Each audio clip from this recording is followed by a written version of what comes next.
I have to say, I'm now officially freaked out. The shadow people in my room are still there, but now they've started messing with me in a way I can't ignore. Every time I go to leave my room, I feel something yank my hair, hard enough to jerk my head back, and I hear growling, distinct, low growling. When I turn around, there's nothing. No matter if the light is on or off, they always appear. They only show up in the darkest corners, and there's one spot in my room that is always in shadow. No matter how much light is in the room, that corner stays dark. I even put my TV there to try and cover most of it, but it hasn't helped. I still hear shuffling footsteps, whispers, tapping on my window, and sometimes on the TV itself. It's driving me insane, especially at night when it wakes me up with that constant tapping. A few nights ago, I went to bed around midnight. I shut the door behind me and just collapsed onto the bed, exhausted. I hadn't even fully settled when I felt something sharp rake across the backs of my legs. I screamed and jumped up immediately, thinking it might be my cat. But when I looked around, the door was still shut, and my cat wasn't even in the room. I found him sleeping in the living room, exactly where I had left him. When I checked my legs, there were 3 distinct scratches, bleeding scratches, running across both calves. I was too scared to go back into my room that night, so I slept in the living room with my brother and his friends. They heard me scream, by the way, so at least I know I wasn't imagining it. Last night, when the noises started again, I decided to face it. I sat up in bed and stared straight into the darkest corner of my room. Even though I'm not religious, I said, "I rebuke you in the name of Jesus Christ," loud and clear. But instead of feeling relieved, the air in the room got heavier. I had the urge to bolt out of there. The oppressive feeling didn't go away, so I spoke again, asking it to leave me alone and stop tormenting me. What I heard next was worse. Laughter. It was like something was mocking me, laughing at my attempt to make it leave.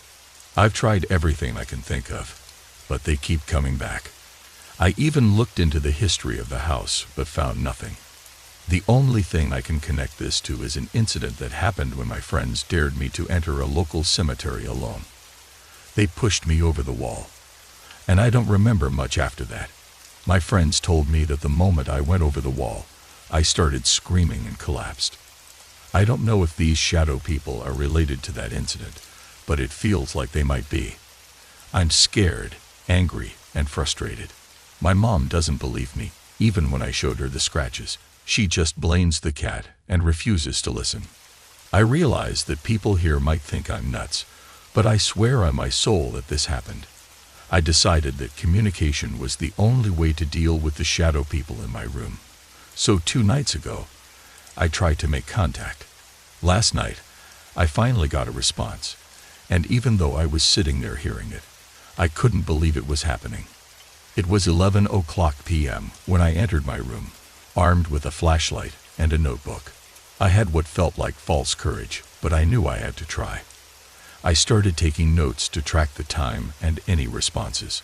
Unfortunately, I didn't have a digital recorder or camera to capture it, just my notes. I sat on my bed, flashlight by my side, and began. I kept the room dark, and the door shut to block any outside noise.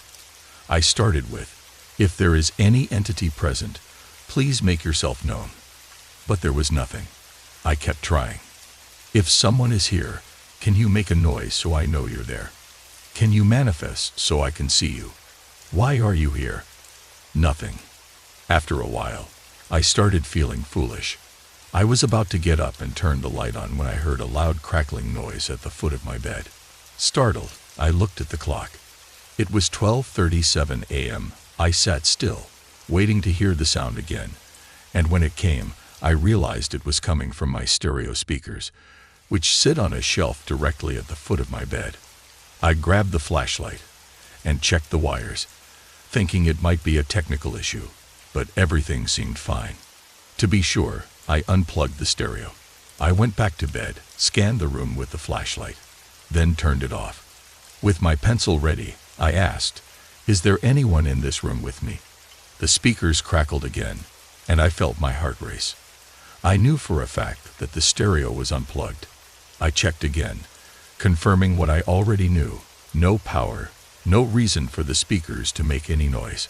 I asked, "Could you maybe use the speakers to communicate with me?" Another loud crackle came, and I thought I heard a voice in the static. My hands trembled as I wrote it down. I asked again, "What? Could you repeat that?" Another crackle followed, and I began marking these as responses in my notebook. This continued for a while. I kept asking questions like, "Who are you?" and "Why are you here?" By the time I checked the clock again, it was 2:12 a.m. I leaned closer to the speakers, asking clearly, "Why are you here?"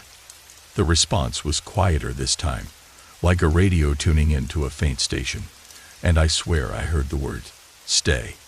I quickly wrote it down. "What do you mean, stay?" I asked. Another crackle, and then I heard, or thought I heard, "Never leave." The rest of the conversation, according to my notebook, went like this. "Do you mean that you don't ever want me to leave?" "No." "Do you mean that you don't ever want to leave?" Static. "Do you wish to remain here, in this room?" "Yes." "Stay." "Why do you wish to stay?" Static. "Have you always been here?" Static. "Are you still here in this room with me?" Then I noted a loud, high-pitched noise from the speakers. It sounded almost like a scream, followed by a click, like someone hanging up a phone. The first thing has been happening for a while. Every night when I get home, I see this creature lurking at the side of my house, half hidden in the shadows. I call it a creature because it doesn't seem human. It's more animalistic. It could be a bear, but every time I try to get a closer look, it either disappears or runs off and vanishes. A good friend of mine suggested I use a flashlight to see if it was solid or transparent. So I did. But when I shone the light at it, the beam passed right through without illuminating its shape. I could only see the light hitting my neighbor's house behind it. Then, just like every time before, the creature vanished right in front of me. My friend then came up with a theory. I remembered a dog that used to live down the street. I only saw him once, and that was the day I returned him to his home after he ran away. I petted him and took him back to his owner, only to witness something awful. The owner beat the dog with a shovel right in front of me. I felt terrible for the dog. His name was Maximus. But I had no proof of the abuse, so I couldn't do anything. Maximus was never seen again, and soon after, a new puppy appeared outside the house. I assumed Maximus had run away, but now I wonder if he's dead, and it's his spirit that's haunting me. My friend thinks that maybe because I was kind to him, his spirit is lingering to protect me. But I'm not so sure. The next incident may not be supernatural, but I'll let you decide. I was in the shower, having just gotten over a fever, so I was already feeling pretty tired.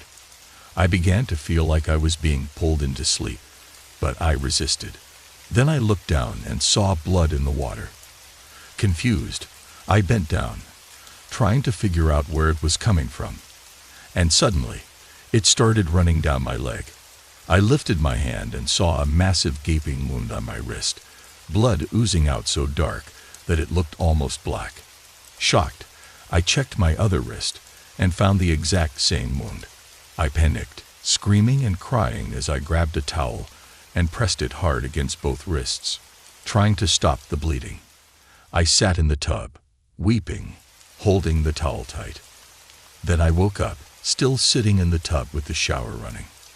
The towel was pressed between my wrists, and there was fresh blood on it.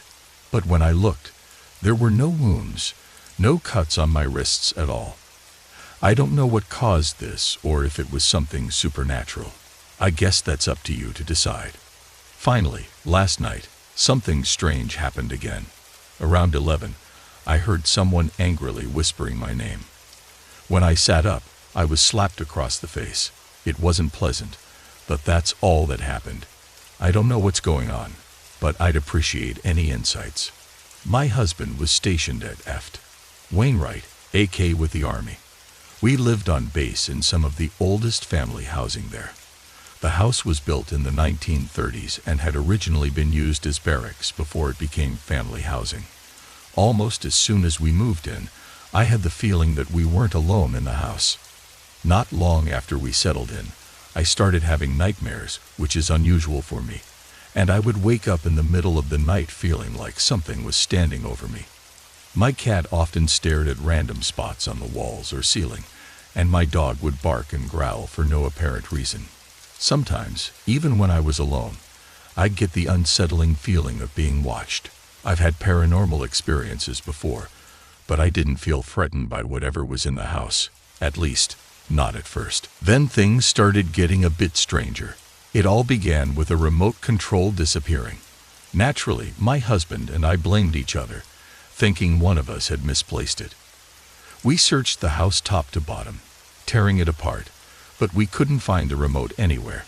We even had to go to the cable company to buy a new one. About a month later, we were getting ready for bed, and as my husband pulled the covers back, there was the missing remote, right in the middle of the bed. I know the remote wasn't there when I made the bed that morning. We both looked at each other in shock, but didn't dwell on it. I placed the remote on the nightstand, and we went to sleep. After that, little things kept disappearing, keys, small objects, and turning up in odd places. That's when we started joking that maybe our invisible roommate was the one messing with us. When my husband left for Iraq, things escalated. I was alone in the house, so I knew for sure that if something moved or went missing, it wasn't me. One day, my toothbrush disappeared. I searched everywhere for it, but it was nowhere to be found. Frustrated, I said out loud to whatever was in the house, "This isn't funny anymore. Please give it back."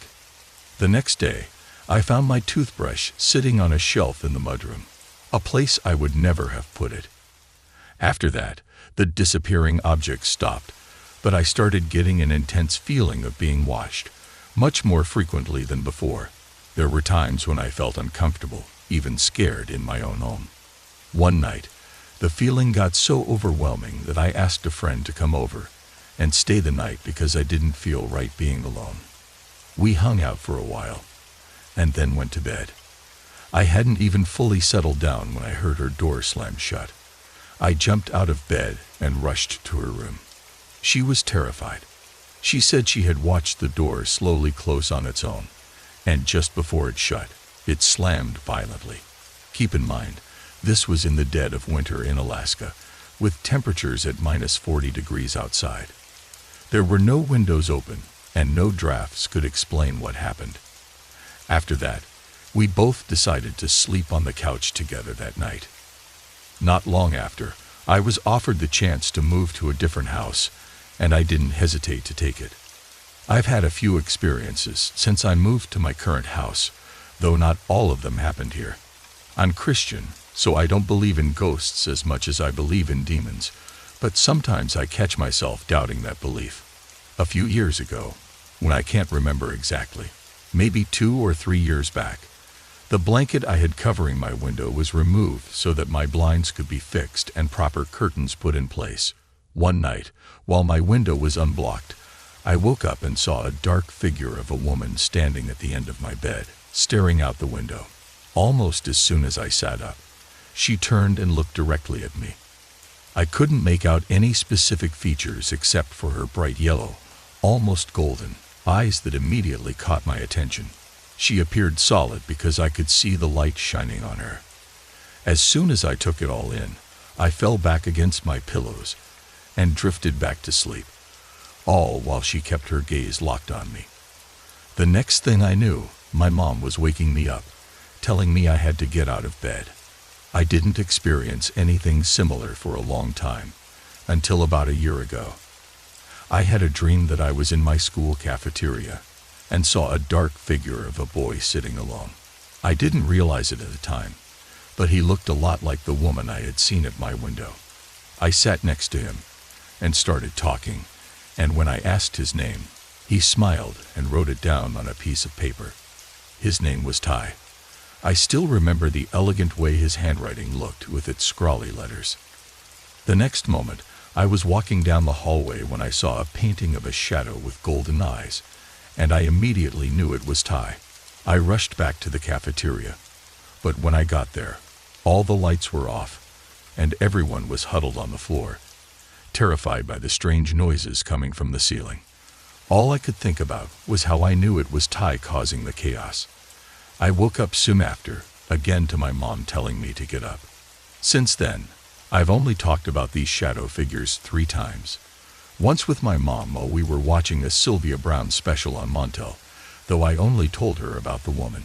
The second time was with a close friend at camp, and the third time was with another friend in her room. My first friend joked that maybe I'd meet Ty someday and we'd fall in love. That same night, after lights out, I heard strange voices in the darkness. I can't help but wonder if there's something real about these shadows. I'm both curious and scared of what they might mean. A couple of months ago, just before my 14th birthday, I woke up in the middle of the night, which isn't uncommon for me. My room was completely dark, my door was shut, and I was lying close to the wall. Nothing out of the ordinary had happened before bed, but when I woke up, I felt my heart skip a beat. Right in front of my face was a small cat, staring directly into my eyes. The cat was entirely black, but had a strange light outline around it, which allowed me to see it clearly in the dark. It looked scraggly, like it had just come off the street. Its eyes were unusually large and had an amber-brown color. I was terrified. Instinctively, I swatted at the cat, but to my shock, my hand went right through it. The cat turned and quickly jumped to the edge of my bed, then glanced back at me one last time before leaping to the floor. In my panic to turn on the light, I accidentally hit my hand on the headboard, which reassured me that I wasn't dreaming. Once I got the light on, there was no sign of the cat anywhere. I knew it couldn't have been my own pet cat, Bo, since the door had been closed. I couldn't explain what had just happened. For the next few minutes, I stayed awake, trying to calm myself down enough to fall asleep.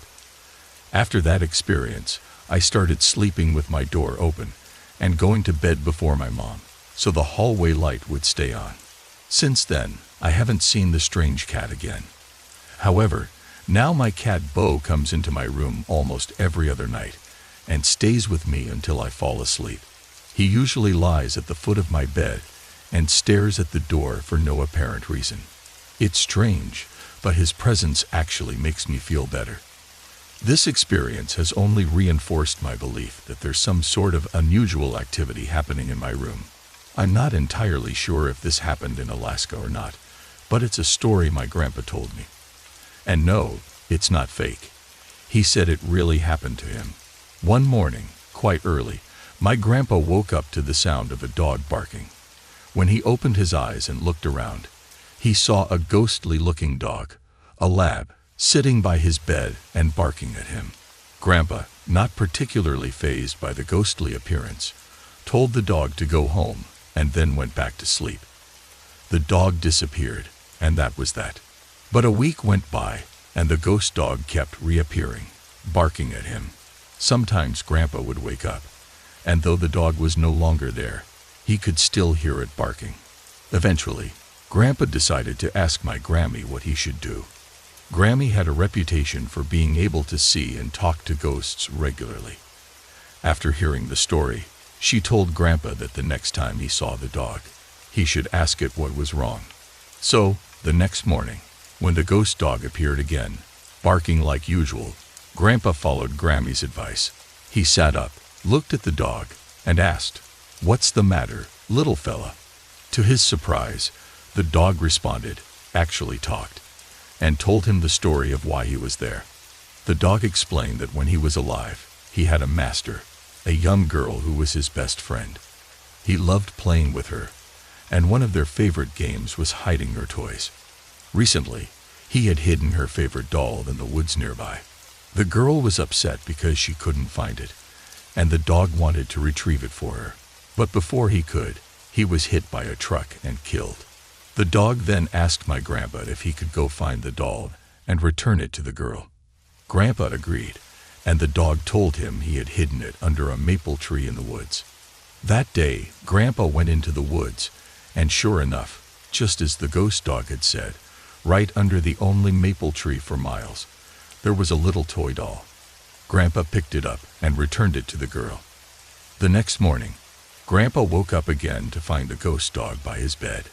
But this time, the dog wasn't barking. Grandpa told the dog that he had returned the doll to the little girl, as asked.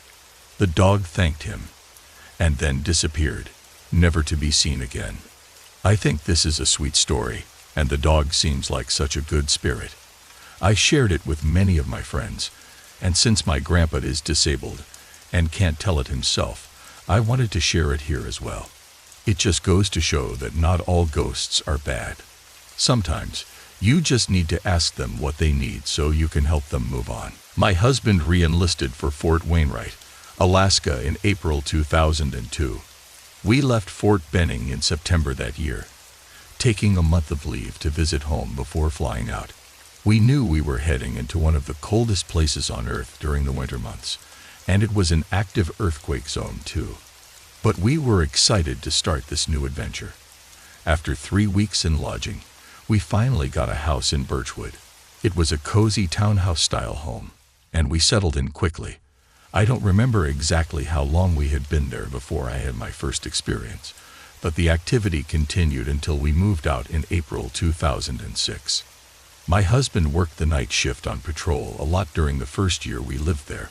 One night, while he was working and I was asleep, I suddenly woke up to the feeling of 2 pokes on my left thigh. I assumed it was my daughter wanting to climb into bed, but when I rolled over, no one was there, and both kids were sound asleep in their beds. I thought I had just imagined it, so I rolled over and went back to sleep, trying to brush it off. A few months later, my husband was actually home. I was lying on my left side, fast asleep, when I was jolted awake by someone saying "what" loudly and forcefully in my right ear. I could feel the warm breath as the word was said. Thinking it was my husband, I kicked his leg and told him to leave me alone and let me sleep. He kicked me back and insisted he hadn't done anything because he was sound asleep. Annoyed, I sat up and pushed him to wake him fully, but he kept denying it, telling me to let it go and go back to sleep since there was nothing we could do about it. He even joked that maybe it was one of my friends that seemed to follow me around. I grumbled but eventually went back to sleep. Then, a few months later, we had another strange incident. My husband and I were downstairs watching TV after putting the kids to bed. Our daughter, who was almost 3 at the time, had a habit of getting out of bed to try and stay up as long as she could. We heard little footsteps coming down the stairs, so my husband jumped up, expecting to catch her. But when he reached the bottom of the stairs, no one was there. He looked at me and said, "I know you heard that." And I nodded. We both went upstairs to check on the kids, but they were both sound asleep. My husband gave me a puzzled look, and I just shook my head, saying, "I told you so." There were always little things going missing in the house, only to turn up in odd places days later. Nothing new there. The TVs upstairs and downstairs would turn off by themselves, and the dryer door popped open a few times. One time, the door to the garage even locked itself while I was taking out the trash. I often saw shadows moving out of the corner of my eye, and I flat out refused to go downstairs at night once we were in bed. My husband would laugh, but I just couldn't do it. The last major thing that happened occurred about a month before we PC'd to New York. My husband was working the night shift, and it was a cold, snowy evening. The kids and I had stayed inside all day, and I'd just fed them dinner. I told them to come upstairs and play while I took a shower. I made sure to lock the front and back doors, as well as the screen doors, before going upstairs. For some reason, I just wanted them to be with me. After getting out of the shower and getting dressed for bed, I asked the kids if they wanted a snack or drink before we headed back up. As we all walked downstairs, I noticed my dog lying in front of the open front door, staring at it as if ready to pounce. My heart stopped. The kids had stayed upstairs with me the whole time. I could hear them playing while I was in the shower, and I knew the doors had been locked. How did the front door and screen door get opened? I panicked grabbed my kids, threw their coats at them, and told them to get the dog and get in the car. I grabbed my purse, threw on my coat, and locked the door before getting in the car and leaving. I called my husband as soon as I backed out of the driveway, telling him what had happened and that he needed to come home to check the house before I would step foot back inside. He said he'd be there in a few minutes, but I wasn't waiting, so I kept driving. I ended up meeting the police car at the entrance to our neighborhood. They flipped on their lights and sped off toward the house. I wasn't going back in until they had gone through every room, closet, and crawl space. I tried to stay composed for my kids' sake, but I was terrified. Even though the police found no signs of a break-in, I still didn't feel any better. That night, both kids and our dog slept with me. We took drinks, snacks, toys, and movies upstairs and settled in. After my husband left, I locked the bedroom door and put a baseball bat between the bed and the nightstand. I knew it probably wouldn't help since I was convinced it wasn't something I could see, but it made me feel a little better. Needless to say, I wasn't sorry to leave that house. I can only hope that the next family who moved in didn't experience the same strange happenings. My name is Ashley Smith, and I'm 18 years old. Before I get into the main story, I'd like to share a bit about my past experiences. Since I was 5, I've been able to see things that other people couldn't, whether it's auras or ghosts. When I was around 6 or 7, I realized that the colors I saw around people weren't normal, so I stopped asking others why certain people had black, white, pink, or green around them. It became clear that not everyone saw these things. Around this time, I also had 2 very distinct encounters with what I believe were ghosts. The first time, I had just woken up from a nightmare. I thought my parents were in the living room with a group of their friends, which seemed strange because it was around 3 in the morning.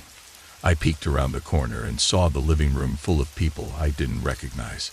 But when I stepped around the corner completely, everyone was gone, and the light that had been on was suddenly off. A few years later, I was home alone when a suit of armor in the middle of our living room started shaking violently. I wasn't terrified, but it was unsettling, especially when I realized that these kinds of things weren't exactly normal. Fast forward to when I was 15 or 16. We lived in a duplex, and there was a spot at the top of the stairs, right in the hallway leading to my room, where I always felt a menacing presence. The strange thing was, once I got to my room, the feeling would disappear. Now that I shared some of my background, I'll get to what I really want to talk about. A few weeks ago, I moved into the basement because I didn't want to share a room with my sister anymore. One night, around 2 or 3 in the morning, while I was half asleep, I felt something grab my hair. It yanked my head back into my pillow, even though I had been lying completely flat. Just before it did, I heard a whisper in my ear, like a warning, though I couldn't make out what it said. After that, I moved out of the basement. The next night, again around the same time, I was half asleep when I heard a strange sound. It was like a mix between a fax machine and the white noise from a TV. I sensed a presence kneeling next to my bed. As I became more awake, I felt it touching my face. Then, I knew it. It kissed me on the forehead and left. This wasn't the first time something like this had happened. Months earlier, when I was home alone and afraid, I had felt a similar presence. I remember feeling a tingling sensation in my arms before I drifted off to sleep, feeling safe. At the end of June 2008, my now ex-husband and I separated. For 2 weeks, I stayed in a friend's income-based apartment, then moved into the same building where she lived, on Dogwood Avenue in Palmer. On the first day in my new place, while arranging my belongings, it was eerily quiet. I figured it was because I was now living alone, without my friend or my cats, since the apartment complex didn't allow pets. However, I kept seeing flickers of movement out of the corner of my eye, like the flick of a tail or the glimpse of a paw as something darted out of the room. I could even hear the sound of tiny claws occasionally snagging in the carpet. After 2 weeks of being without my cats, I was curious why I was seeing and hearing them now. I chalked it up to loneliness, and brushed it off. The first night, though, was nerve-wracking. It was high summer in Alaska, which meant almost 24 hours of daylight, the land of the midnight sun. So it wasn't like anyone could sneak into my apartment under the cover of darkness. Plus, I'm very paranoid about locking my doors, and the apartment had hardly any furniture or dark corners to hide in. It was also an upstairs unit, so no one could easily climb in through the windows without being spotted. That's why the repetitive sound of my refrigerator opening and closing baffled me. There's no mistaking that distinct sound of the rubber seals pulling apart with a schlock and the rattle of the door closing as its contents shook. I couldn't understand why someone would be rummaging through my fridge at 10:30 at night. Surely, if an intruder was in the apartment, they wouldn't waste time with my fridge. They'd be more focused on finding me. I grabbed my handgun. Alaska doesn't require a concealed carry permit, so legally I was allowed to have it, and stormed into the kitchen, fully prepared to scare off whoever was looting my refrigerator. For context, my bedroom was on the front side of the building, while the kitchen was on the back side. All the apartments were laid out the same way, with my neighbor's fridge on the opposite side of the wall from mine. The neighbors downstairs and across the hall weren't home at the time. When I checked the kitchen and every closet, I found no one. I went back to bed, assuming exhaustion was playing tricks on me. But for the next 30 minutes, I kept hearing the fridge open and close. Finally, I got up again and caught it in the act, or so I thought. The fridge door remained sealed shut, yet the sound of it being opened and closed repeated itself. Having experienced strange things at my parents' house on Soapstone Road, I took a deep breath and went back to bed. The following night, the strange fridge noises continued, accompanied by the sound of footsteps in my living room, walking down the hallway toward my bedroom. The footsteps stopped a few steps short of my door. Again, no downstairs neighbor. She didn't move in until a week later. Over time, I learned to live with the fridge noises and the footsteps. But things escalated when doors started opening on their own, just minutes after I closed them. The water heater closet in my bedroom was particularly stubborn to open, so it was shocking to wake up and find it wide open. The sliding closet doors, which were also stiff, would be open when I got home from work or woke up in the morning. It became a real problem when I'd put my keys in the basket on my entry table at night, only to find them missing the next morning. I'd search everywhere, but they'd be gone. Frustrated, I'd eventually say, "Give me back my keys, please. They're mine, and I need them. You've got to stop this." Afterward, I'd find them, swinging on the hook above the basket, where I hadn't put them. Whatever was in the apartment didn't seem harmful. If I acknowledged it, the missing keys and opening doors would stop for a while. I think it just wanted someone to know it was there. It wanted to be recognized, to have its existence acknowledged. 3 months after I turned 14, we moved into a house about 15 minutes outside of Palmer, heading toward Sutton, as the locals say. Odd things started happening almost immediately, not even a day after we'd fully moved in and spent our first night there. On our second morning, it was around 6 on a Saturday. I was in the half bath on the main floor, brushing my hair, when my youngest sister came stumbling down the stairs from her bedroom on the upper floor and asked, "Is Grandpa here?" "No," I replied. "Stop kidding around with me," she said. "Is he here or not?" "Really, he's not here," I assured her. She went back upstairs, but 2 minutes later, she came down again and repeated her question. This time, she seemed genuinely freaked out. "There was a man in my room," she told me. "No, there wasn't," I responded, a bit confused. "Dad just went outside to start the truck." She shook her head and insisted, "No, there was a man in my room just now. He walked through the wall by my window. And when I looked outside, he was across the street, pointing into the woods." I rolled my eyes and told her to start getting dressed, since we were heading to Anchorage. There wasn't much more mention of the man for a while after that, but eventually my sister started telling me about all the things she saw: ghosts, demons, and more. I slept in the daylight basement, in a bedroom my parents had set up for me. I'd often hear one of our 4 dogs running up and down the stairs. When my dog and I went to check, the 2 dogs that slept on the small landing would be sitting there, alert but confused, as if they were trying to figure out what was causing the commotion. 2 years ago, when my mom and stepdad moved out, my then husband and I cleaned out the house and handled the garage sale, plumbers, and other tasks. I would go over after work, cleaning out cupboards and taking out trash, but I always had to keep the front door propped open. The place felt incredibly creepy, and more than once, I heard people talking in the basement, even though I was completely alone in the house. When I mentioned it to my mom, she told me about her own experiences when she was alone. She would hear cupboard doors opening and closing, and dishes rattling as if someone were rummaging through them. But when she went downstairs to check, all the cupboards would be wide open. Sometimes, I still consider going back to that house and asking the current owners if they've experienced anything strange. That whole area around the street feels alive with something. It's one of those places that makes you constantly look over your shoulder, thinking someone's there. There are times in my life when I just get a feeling. I'm not talking about premonitions, but more like gut feelings. It's probably something everyone has experienced. Imagine the feeling of falling on a roller coaster mixed with the shock of a car crash. That's the closest I can describe it. These feelings usually happen before something unpleasant occurs. The most vivid memory I have of this feeling was before an experience with a Ouija board, and more recently, before the difficult birth of my nieces. We almost lost all 3 of them during my sister-in-law's labor. My parents, who don't believe in certain phenomena, thought I was just dealing with acid reflux and anxiety, so they had me examined and medicated.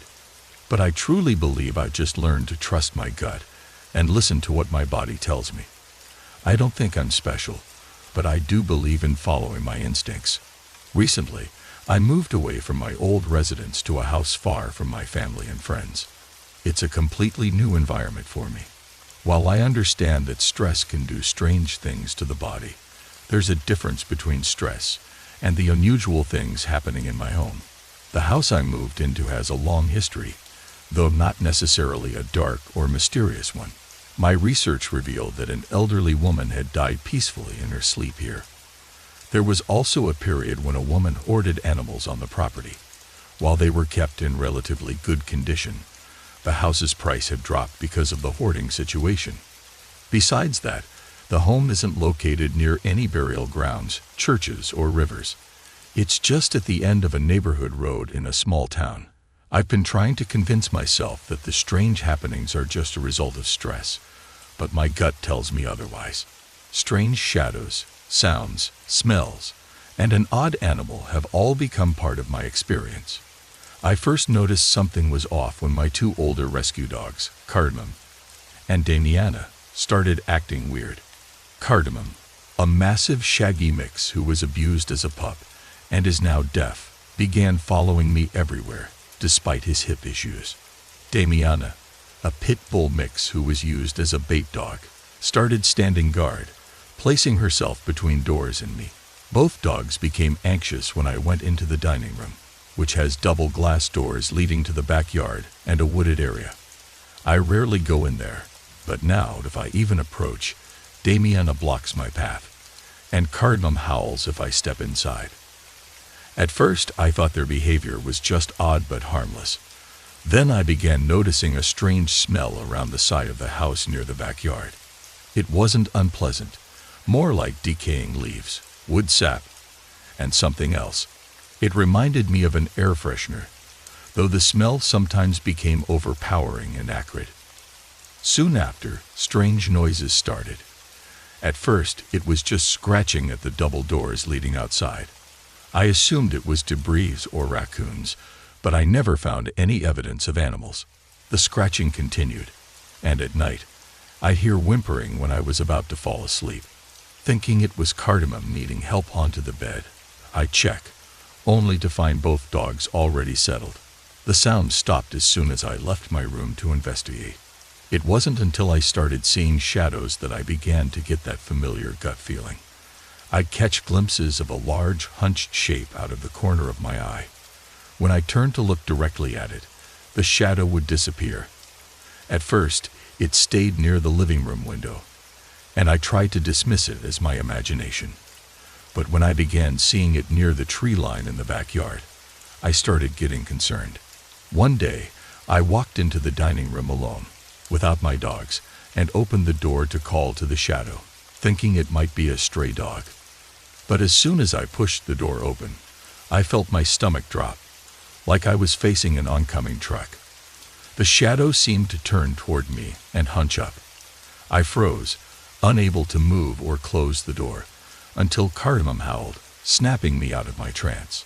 I slammed the door shut and stumbled backward, with Damiana pushing against my legs, trying to move me out of the room. Her hackles were raised, and she was growling like I'd never heard before. I called animal control and reported what I thought was a large, wild dog in the backyard.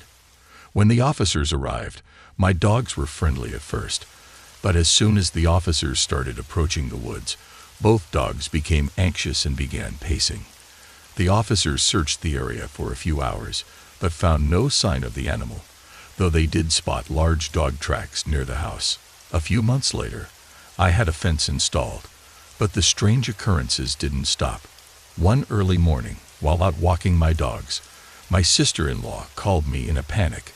Her daughters had woken up screaming, and when she went to check on them, she saw a huge dog staring in through the window. She said she felt an overwhelming sense of fear. By the time I got back home, she had locked all the doors and covered the windows. The dogs were on high alert, and the strange smell had returned, stronger than ever. Since then, things have settled down a bit, but the strange smells, noises, and dog behavior continue.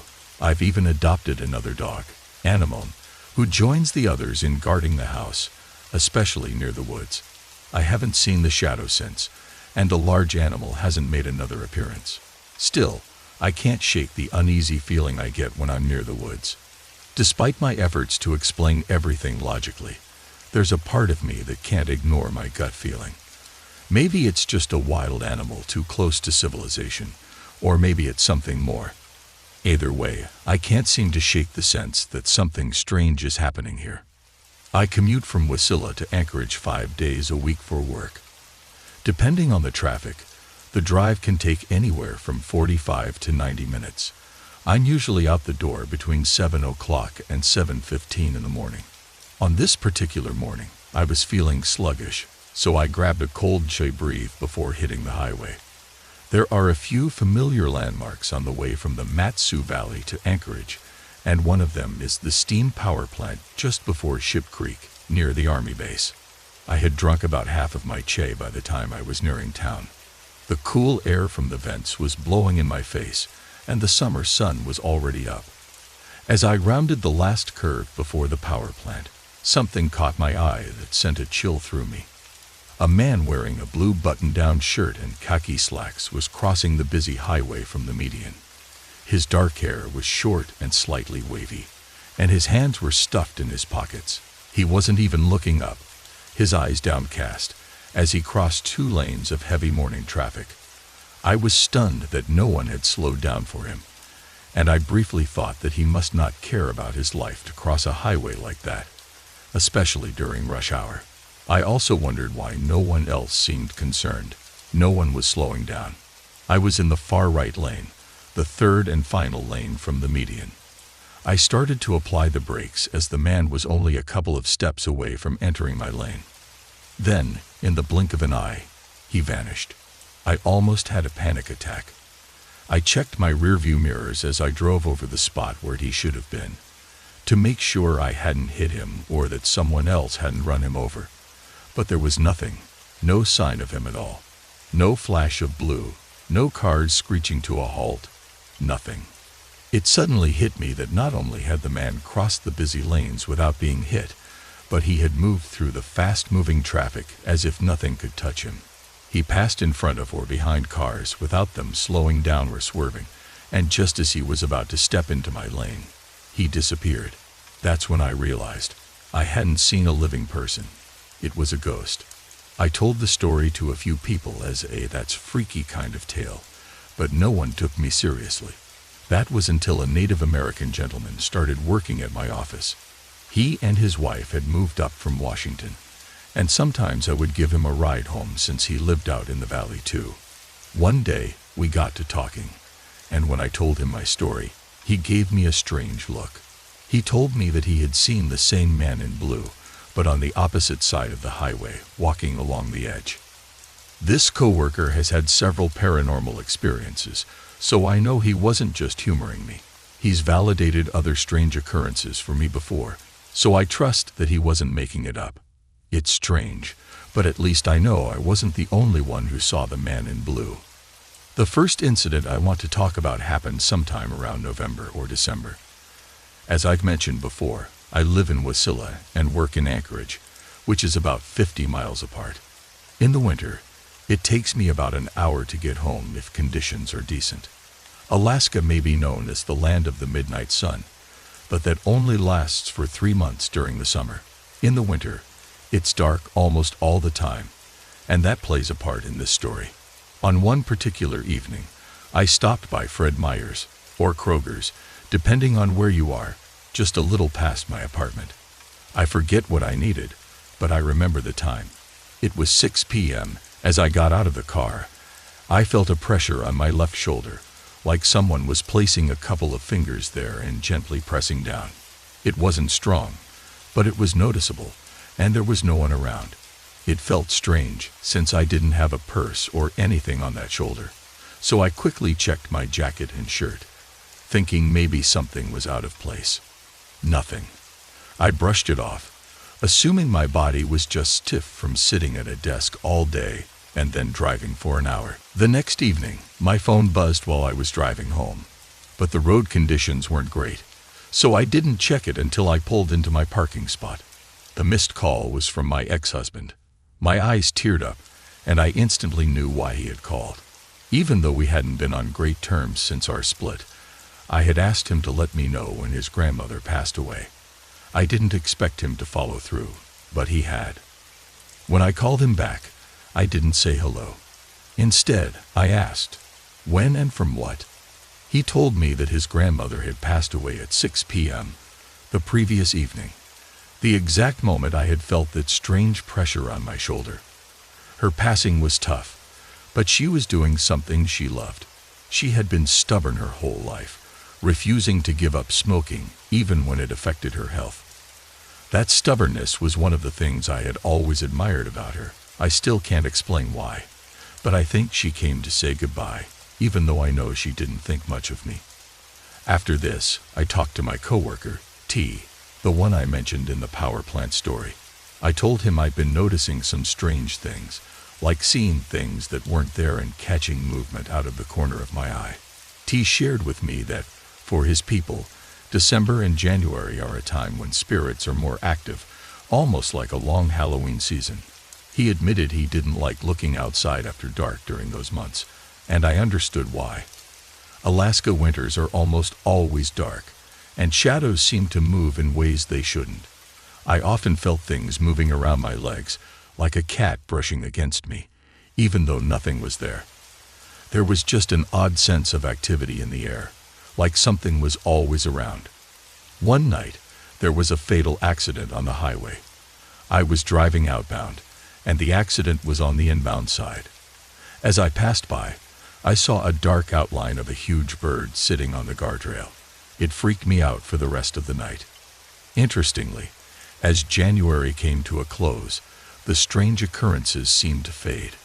A couple of weeks after my ex's grandmother passed, I felt that familiar pressure on my shoulder again. Still thinking about the previous incident, I brushed it off. A couple of days later, it was Saturday, and I had taken my partner's mother, who I'll call Mom, out for the day. We were Christmas shopping and just getting her out of the house. Her mother had been diagnosed with pancreatic cancer, and it wasn't looking like she'd make it to Christmas. Mom had spent a month with her mother right after the diagnosis, so I thought she could use some time away. We were at Walmart, and I had gone to the restroom.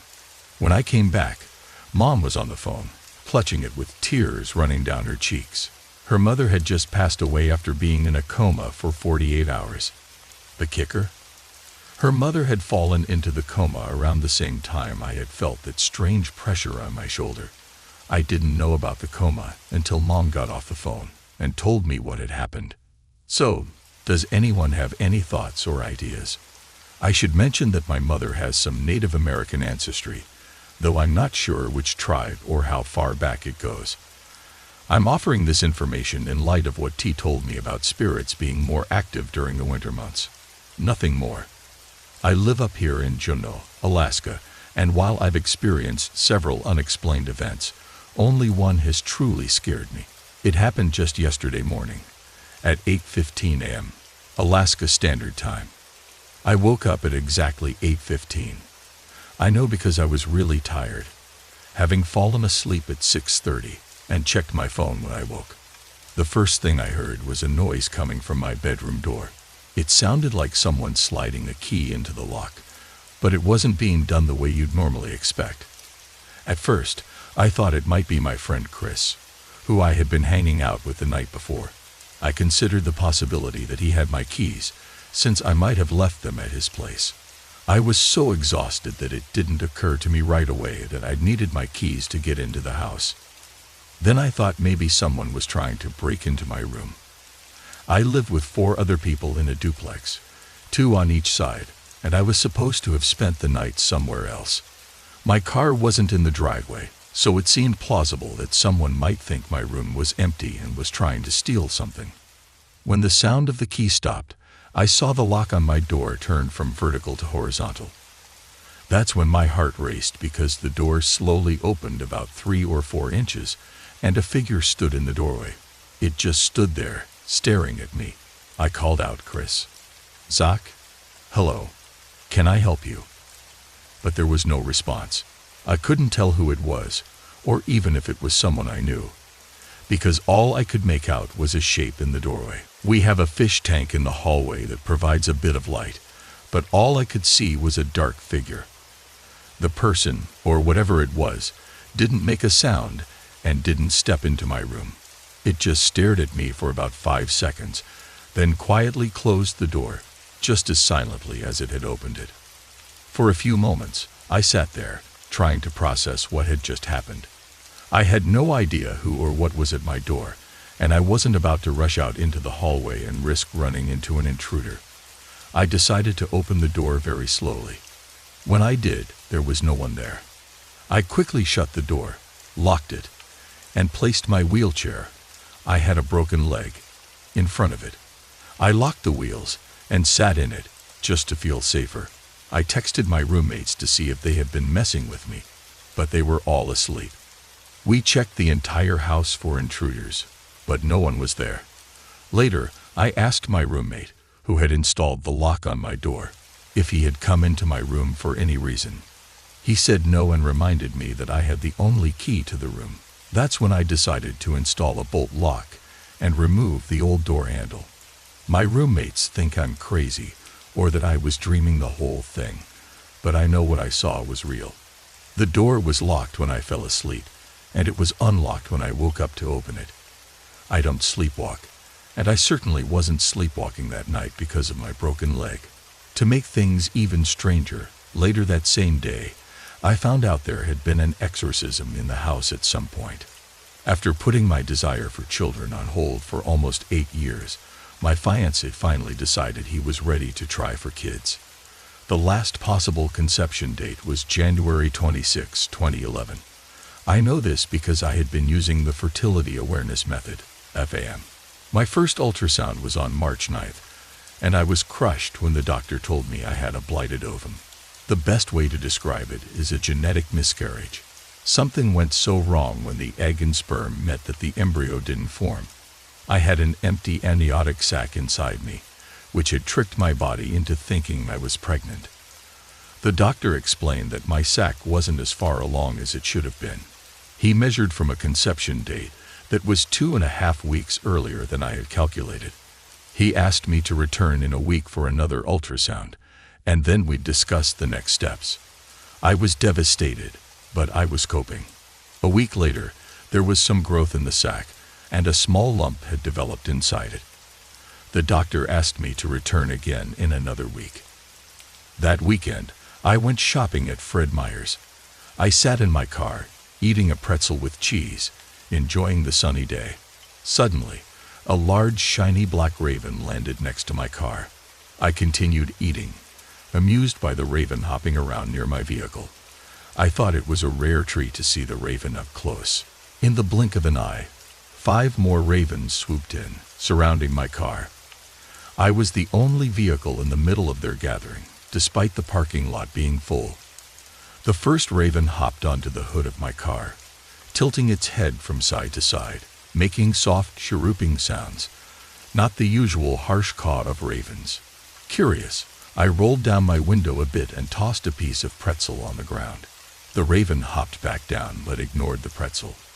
Another raven then jumped onto my car hood. At this point, I noticed a nearby store worker watching the scene, just as amazed as I was. Oddly, no one else in the busy parking lot seemed to notice the ravens. The second raven picked up the pretzel and perched back on my car, making the same soft sounds, keeping its eyes on me. After a while, it hopped onto my passenger side mirror, then flew off. As I went about my day, I couldn't shake the feeling that something deeper was happening. Everywhere I went, 2 or more ravens appeared, and their presence made me feel calmer and comforted. At my next ultrasound, the doctor told me there was a fetal pole, and it was pulsing. My baby was still alive after all. The first ultrasound had just been too early, and the doctor's calculations had been off. I was overjoyed and practically skipped out of the doctor's office. Later that day, I went to see a friend who grew up on a Native American reservation. While talking outside her business, I noticed 2 massive ravens perched on a streetlight across the road. I pointed them out, and my friend, who had not seen ravens all day, told me to look into the meaning of ravens. The ravens stayed there the entire time we talked. The next day, I started researching and discovered that ravens didn't always represent death. They symbolize mystery, creation, and transformation. According to what I found, you don't choose a raven as your totem animal. The raven chooses you. I also learned that my baby would be born under the raven sign, which hit me hard. The ravens hadn't been there for me. They were there for my baby. A few days later, I was running errands and realized I hadn't seen my raven companions in a while. As I drove down the highway, I noticed that every streetlight overhanging the road had 2 or 3 ravens perched on it. It looked like a morning of ravens, solemnly watching as I drove by. I felt a deep unease but tried to ignore it. A week later, I went in for an emergency ultrasound and found out I was having a miscarriage. Although the ravens don't visit as often as they did when I was pregnant, I still see them from time to time. They seem to show up when I'm feeling upset, and I've come to see them as a reminder to be open to learning and gaining new knowledge, even in difficult times. 2 years ago, I lived in an apartment in Kenai, Alaska, with my mother and my child. Kenai is known for quite a bit of ghost activity, especially in Old Town Kenai, and random things would often happen. My child would frequently see things that adults couldn't. For example, when we were at Toyatka's for lunch, my daughter would wave out the window, even though no one was there. I was only 26 at the time, so I knew I wasn't getting old or losing my mind. I've always been organized, with a good memory for where I put things. For instance, I always place my hairbrush in a specific spot on the bathroom counter. Sometimes I would take it to my room to brush my kids' hair, but it usually stayed in the bathroom. There were times, though, when I'd go to the bathroom to use the brush, and it wouldn't be there. I'd check my room, and it wouldn't be there either. But when I went back to the bathroom, there it would be, right on the counter, but not in the spot where I usually kept it. The presence seemed to enjoy making itself known when I was alone, or when we were all together.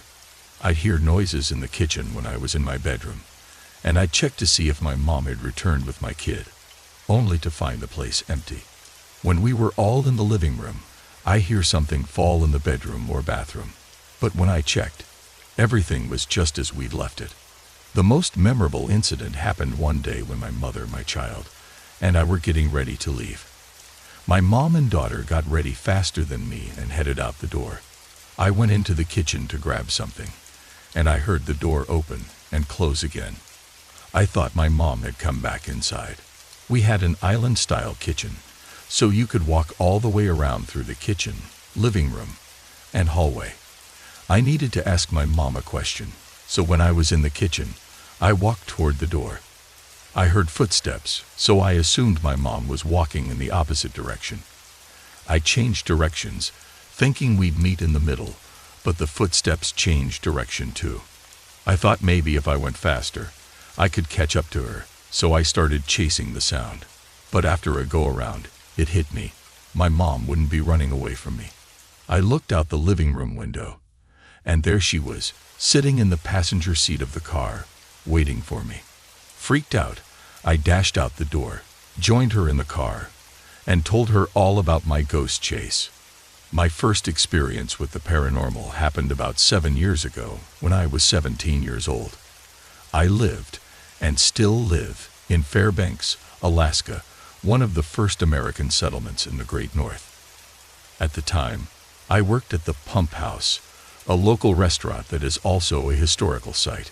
It was originally built in the 1890s as a pump station during the Gold Rush days, but now it operates as a restaurant built on the original structure. One night, while working as a dishwasher, I ended up finishing my shift much later than usual. After I was done, I sat at the bar with the night watchman, having a drink. I know, don't judge. We were chatting when, for some reason, I glanced over toward the dining room, which was connected to the bar. From where I was sitting, I could also see the kitchen doors. As I looked over, I saw something strange. A white, featureless figure emerged sideways from the kitchen doors. It didn't have any distinct details, but it was clear enough to make out. The figure just stared at me, and I stared back. I'm not sure how long we were locked in this silent exchange, but it felt like time slowed down. The night watchman must have sensed something was off because he suddenly said, "Dom."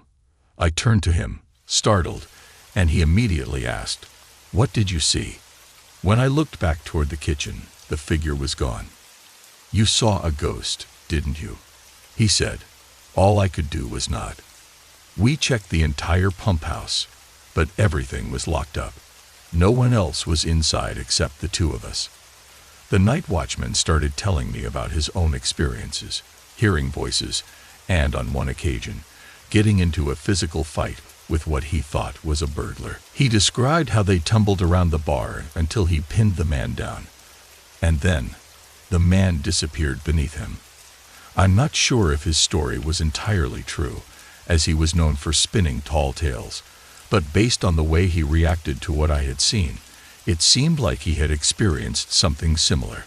I never saw anything like that at the pump house again, but the place always had a creepy, unsettling atmosphere. After I stopped working there, I never went back. My first experience with paranormal activity happened when I was 15 years old, at the beginning of winter. It was a typical Saturday, and I was doing laundry with music playing in the background. My cousin was watching TV in the bedroom, and both my brother and aunt were out visiting others. I had just started loading the washer with dark clothes when I heard the stereo in the living room suddenly get louder. I dropped the clothes and walked around the corner, thinking it must have been my imagination. I stared at the stereo for a moment while the music played, then turned back to the laundry. That's when the volume turned up again. This time, it kept increasing until it hit the maximum, from 14 all the way to 32. I had never experienced anything like that before, and I was terrified. I ran into the bedroom where my cousin asked, "Why do you have the music so loud?" I was too shocked to answer her. I couldn't even speak. What made it even creepier was the song playing at that exact moment. The lyrics, "Devil in You," were being sung as the volume turned up. To this day, 10 years later, I still don't know what it meant or why it happened. After that incident, small things began happening regularly. I would lie on my bed and hear what sounded like a ball bouncing underneath it. Thinking it was my dog, I'd look under the bed, but there was no ball and no dog. Soda cans would lift off the coffee table, lights would flicker on and off, doors would move, and dishes and cupboards would rattle. Surprisingly, none of these events made me feel scared.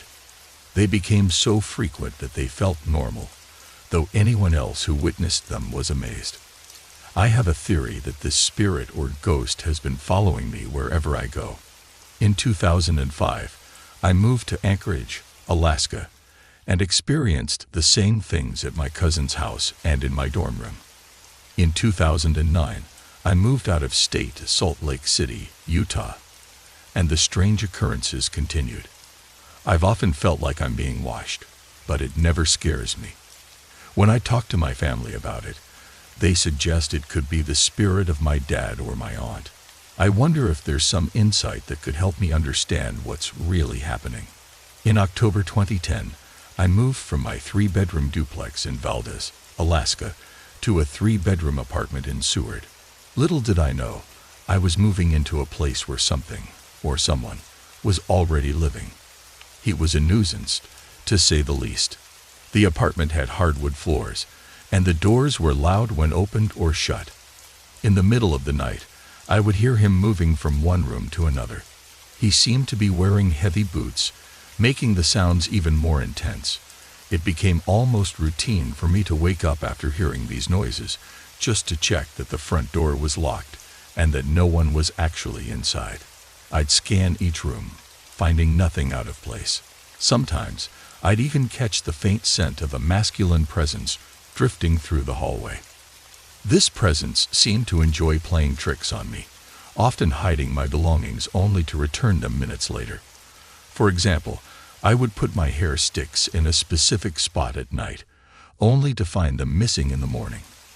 After searching furiously and asking my daughter, she would often go back to the same spot where I had first looked and find them there.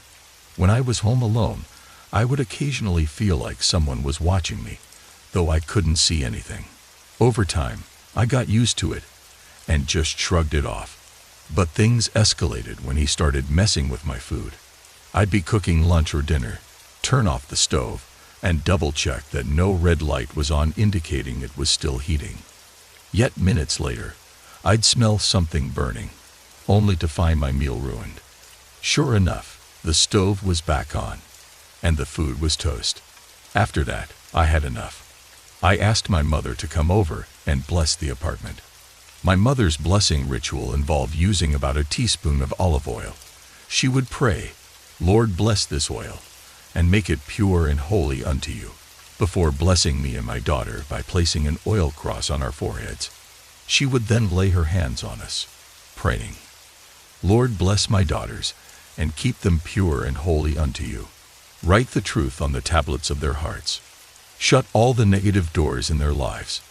On their head, place the helmet of salvation, gird their loins with truth, shod their feet with the preparation of the gospel of peace. On their chest, place the breastplate of righteousness. In one hand, place the shield of faith, quenching all the fiery darts of evil, and in the other hand, place the sword, which is the word of God." Once that was done, my mother would proceed to bless the entire apartment. She preferred to do this alone, so she could be loud without frightening us. She'd open all the doors and windows, then move through the apartment, putting a small oil cross on each door. In each room, she'd command, "In the name of Jesus, you are no longer able to use this as an entryway or exit. Get out of this room." She'd wave her arms, shooing the invisible presence out of every corner, closet, or hiding place. When she finished each room, she'd bless the door and repeat, "You are no longer able to use this door as an entryway or exit in the name of Jesus." She repeated this process in every room, finally ending at the main entry door. When I returned home, the atmosphere felt lighter. The strange feeling of being watched was gone. My food no longer mysteriously burned, and the nighttime noises had stopped. I no longer woke up in the middle of the night from the sound of footsteps or doors opening and closing. Now, even if I accidentally leave the front door unlocked, I'm not afraid. This series of events happened at my boyfriend's house, where I now live. But the first time I went over to his place was when everything started up again. Let me backtrack a little. For those who don't know, I have been able to see, hear, speak, and feel spirits, sometimes even demons, since I was born. It's scary, but I've never been afraid. Now let's get back to what happened. My boyfriend invited me over to his house to hang out. The moment I stepped inside, I felt strange, like someone was watching me, and it didn't feel right. For some context, we live in Anchorage, Alaska. As soon as you walk in, you're in the living room. To the left is the kitchen, and the rest of the house is down a hallway. If you walk through the kitchen, on the right is the water heater, and next to it is the bedroom my boyfriend and I share. Further down is the back door, the bathroom across from that, and at the end of the hallway is his parents' room. That first afternoon was fun, but I ended up staying the night, and that's when things got interesting. It started with hearing my name being called, followed by the eerie feeling of eyes peeping through the hole in the bedroom door. It has no doorknob. From that point, things escalated quickly. I began seeing shadows and having full conversations with people my boyfriend couldn't see. When he asked me about it later, I had no idea what he was talking about. As time went on, I never left his house and eventually moved in. Occasionally, I'd see shadow figures and hear whispers coming from the corners of our room. But one particular event stands out, and it happened just the other night. It was late, around 11 p.m. or midnight. My boyfriend, Nathan, wanted to play on the computer in the living room and asked me to join him. While he played, I sat there reading stories on my iPod from the Orca Stories app. The bathroom light was on, so the hallway was dimly lit. As I read, I suddenly heard a door slam. I looked down the hallway and saw the bathroom door shut. I wasn't scared. I assumed Nathan's mom was up and had gone to the bathroom, and she had. But while she was in the bathroom, I saw something that stopped me in my tracks. A pair of glowing green eyes. I could make out an outline of a head with horns, but nothing else. At that point, I was somewhat used to seeing strange things in the house, so I went back to reading. When I glanced down the hallway again, Nathan's mom had already returned to her room and turned off the bathroom light, plunging the hallway into darkness. But the eyes were still there, and they had gotten closer, almost to the kitchen. This time, I saw the full figure. A man in his 20s with horns, glowing green eyes, and a long trench coat, just standing there, staring at me. Before I continue, I should explain something. I have the ability to manifest in the spirit realm and leave my body for short periods of time. When I'm awake, I can only stay out for up to 3 minutes. If I'm asleep, I can roam for as long as 2 hours. Back to that night. While the figure stood there watching me, I went back to what I was doing. After a while, I looked again and he was gone. Later that night, I decided to investigate further. I got ready for bed and prepared to manifest in the spirit realm. Once I was out, I walked around, trying to find the man I had seen earlier, but I had no luck. I asked a few spirits I knew from before they passed if they had seen him. My friend Dina, one of the spirits I communicate with, told me that the man I saw was a demon, but he was gentle. She didn't understand it either and thought he might be one of the fallen. She also warned me not to trust him, saying that although he seemed gentle, he was still a demon. I'm still curious about this figure and wonder why he appeared that night. It all started after I began openly mentioning that I thought my parents' house was haunted. There was just this eerie feeling that lingered, especially when we had a temporary bedroom built in our garage, which became my room throughout high school. At night, when I was getting ready for bed, one particular corner of the room always gave me the creeps. When the lights went out, that corner stayed darker than the rest of the room, like a black silhouette was constantly standing there. To make it worse, each night, another shadow would walk into my room and stand beside my bed. Whenever I slept with my head pointed toward the door, I had trouble falling asleep and would often have nightmares. So I quickly learned to sleep with my head pointed the other way. The problem with that, though, was that it meant my head was now facing the creepy corner. I hated that I couldn't keep an eye on the shadow in the corner without turning my back to the door. Eventually, I had to tell someone. On 2 different occasions, I shared my story about the ghost who stays in the corner with my best friends. Both reacted similarly, though with slight differences. The more introverted of the 2 girls gave a little laugh and a teasing "ooh" for spooky effect. But later that night, she came down with a stomach bug. My more extroverted friend openly mocked the ghost, even jokingly calling him a peeping Tom. That night, she developed a rash of small bumps, kind of like chickenpox. Both girls were fine by the next morning, but the fact that something strange happened each time the ghost was mocked felt like more than just a coincidence. Not long after the second incident, I started talking to the ghost when I was alone in my room. I never heard any responses, but it was oddly comforting, as if someone was listening. I called him the room ghost for obvious reasons. As I kept talking to him, I noticed that the dark figure in the corner would move at night. It would drift toward my bed just before the usual shadowy figure entered my room, and it seemed to confront the intruder and chase it off. At first, I didn't mind. For the first time in a long while, I felt safe in my room. But then I became curious about the house's history. I learned that the only previous residents were the woman who sold the house to my parents and her father, who had built the house. That left me wondering what was attached to me. I don't own anything that belonged to a deceased relative, and the entity still acts like a guardian. However, it doesn't come across as purely good or purely evil in my mind's eye, which makes me think it's not a demon, though that was my next guess. If anyone could shed some light on this for me, I'd really appreciate it. Usually, I'm pretty savvy with the spirit world, and I've had good standing with it in the past. But this situation has left me stumped. The entity doesn't try to harm me, and it doesn't act like an incubus or anything like that. I never really experienced paranormal activity until I moved into this house about 3 years ago, and it isn't even that old.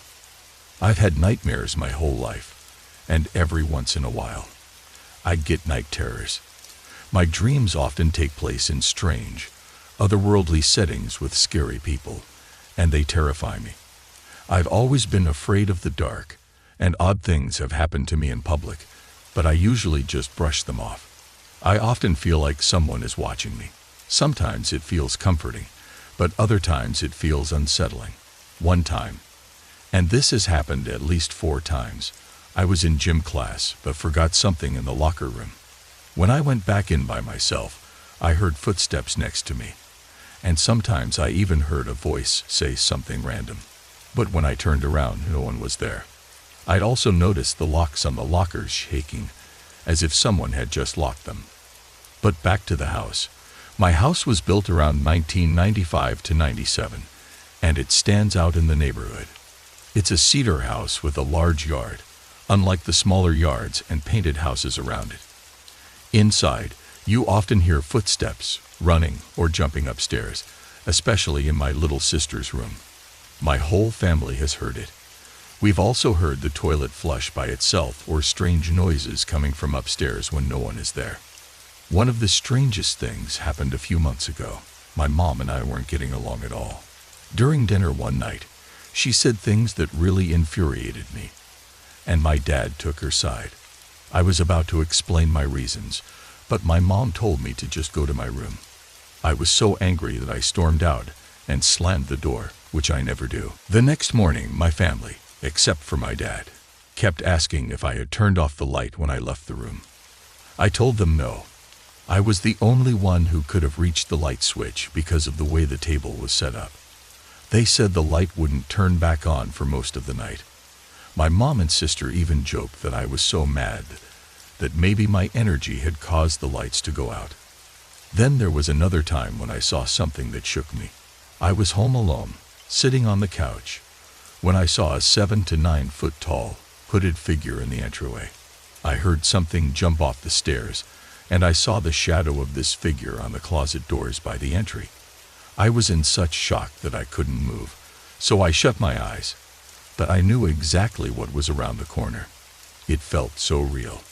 The scariest part, though, is that I'm the only one with a bedroom downstairs, and I share it with my younger sister, who isn't home much. Every time she's gone, I hear what sounds like people walking outside my door in the hallway, living room, and kitchen. It's like they're having a party or something. I sometimes hear faint voices, so I try to convince myself that it's my parents watching TV late at night. But I know they're usually asleep by 11 o'clock p.m., and I'm hearing these noises at 2 o'clock a.m. When I finally walk out to check, there's nothing there. I've lived in Alaska all my life, while most of my family lives in California. Last night, a cousin I barely knew passed away, and it's made me reflect on the strange experiences I've had over the years. I've always felt like I'm being watched, like someone is always with me. At one point, I even went to see a therapist and underwent various tests because I thought I was going crazy. But according to the medical world, I'm a perfectly healthy 21-year-old woman. I've always believed in the possibility of the unknown. Why not believe in something that hasn't been proven or disproven? I've always sensed more about people than they let on, and I've had a special friend, as I call him, for many years. I've felt his presence since I was 7 or 8, and while I'm not sure what he is, I don't think he's a good presence. I've had countless sleepless nights, and I'm sharing this now because things have been getting worse over the years. The first time I saw someone who wasn't alive anymore was when I saw my uncle. Uncle Johnny died at 18. He was my dad's twin brother. I had never met him. I was about 9 or 10, and one night, I woke up and saw a man standing by my window. He looked like my dad, but something was off. I called out, "Dad," but the man didn't respond, as if he wasn't used to being acknowledged. Instinctively, I ran to my dad's room and saw that he was still asleep. I peeked back into my room, and the man was still standing there. Suddenly, the name Johnny popped into my head. I said it out loud, and the man smiled at me, like a wow kind of smile. And then he disappeared. I felt safer than I ever had before. The night my great-grandmother died, I woke up at exactly 3:36 a.m. after hearing a loud bang. Her image popped into my mind. She was smiling, and then she vanished. The next day, I found out she had died that night after falling out of bed due to the side effects of her stroke. The most intense experience I've had was with my Uncle Paul, who was like a second father to me. We were very close. He had been in the hospital, suffering from repeated heart attacks. One night, I woke up at 4:46 a.m., having a full-blown panic attack, begging God not to take him away. I eventually cried myself to sleep and had a vivid dream where Uncle Paul and I were in his backyard in California. He loved his garden, and in the dream, he was telling me that he loved me, that everything would be okay, and that he would miss everyone, especially his garden. He hugged me, and then he was gone. I later found out that his last heart attack began at 4:44 a.m., and he passed away at 4:48 a.m. I haven't seen him since that night in 2009. As for my special friend, he's been with me since I was little, and I'm certain he isn't a family member. He messes with me at night, turning the computer on and off, which contributes to my sleepless nights. I used to be scared of him, but over time I've gotten used to his presence. I feel like it's a man's presence, which is why I call him he. He's saved my life a couple of times, so maybe he's my guardian angel. But there are nights when I sense an overwhelming feeling of anger or evil. It's hard to distinguish between the two. I shared this with my aunt, who mentioned that our family has a history of seeing people who have passed away, but no one else has had a special friend like I do. I've asked him his name many times, but I always feel that same anger and am silenced. I'm not sure what to make of all of this, but I feel like I need to share my experiences with people who won't judge me and might offer advice. I sometimes wonder if I'm going crazy, but I hold down a job, don't use drugs, and am attending college. I'm just at a point where I don't know what to do anymore. I've had several encounters with the spiritual realm over the years, and while only one truly scared me, All of them left me bewildered and seeking answers. As the app foretold, I had downloaded a ghost hunting app on my phone. Most people told me it was just for fun, but strange things started happening. For almost a year, I would get random words through the app like Eric, Virginia, and move. I didn't think much of it until a guy I knew, Eric, asked me to move with him to Virginia. It wasn't until that moment that I recalled the app had mentioned those exact words earlier. In June 2012, I was sitting in the living room using the app when it gave me another message, a name. A month later, a friend of mine passed away, and I realized the app had somehow foretold his death. Another time, while cooking in the kitchen, the app kept telling me I was doing it wrong and repeated a name. A few weeks later, I visited the cemetery near my house and came across a gravestone with the 3 names the app had mentioned. The woman had died at the age of 93, 2 years prior. It made me wonder, why was she still lingering? Why was she in my kitchen? The house. When we moved into our condo, the owner jokingly offered us a cheaper deal. I asked, "Is it haunted?" He laughed and said he had never seen a ghost, but his roommate had. A ghost cat. For nearly 10 years, I never encountered this cat, but recently, it appeared. One night, I felt our cat jump onto my bed, so I kicked her off, only to realize she wasn't in the room, and the door was shut. The ghost cat also appears on the couch, where our cat sleeps, and I suspect it's showing up more as our real cat approaches the end of her life, now almost 20 years old. We've also sensed someone on the stairs. Every time I've tried to make contact, I've had bad dreams of a stocky man about 5 feet tall. In these dreams, he yells at me to shut up and even pushes me. It seems like he just wants to be left alone. He doesn't harm or scare us, but sometimes we'll see him on the stairs or hear him moving around. Once, I thought I hit my dad with the door as he was putting on his shoes, only to realize I was home alone. Another time, I heard the sound of grocery bags being carried into the kitchen, but no one was there. Although I've learned to leave it alone, I still wonder, why is he here? El Chicono's. I'd heard rumors that the building housing El Chicono's restaurant was haunted. Usually, the ghost was seen at night, but one afternoon, I saw him. A tall man in a brown jacket faded in and out as he walked past the bar. Later, while working as a dishwasher there, I saw a tall, dark figure staring at me from the back of the kitchen. Sometimes the lights would flicker on, and dishes would rattle when no one was around. The EVP. My cousins and I went ghost hunting at an abandoned World War I Army post in Nick, Alaska. The next day, as I was getting ready for work, I turned on my voice recorder and asked if anything had followed us home. I left the recorder on my dresser and closed the door. When I returned and listened back, I could hear myself setting the recorder down, leaving, and then coming back. But in between, there was a distinct whisper, "I'm sorry."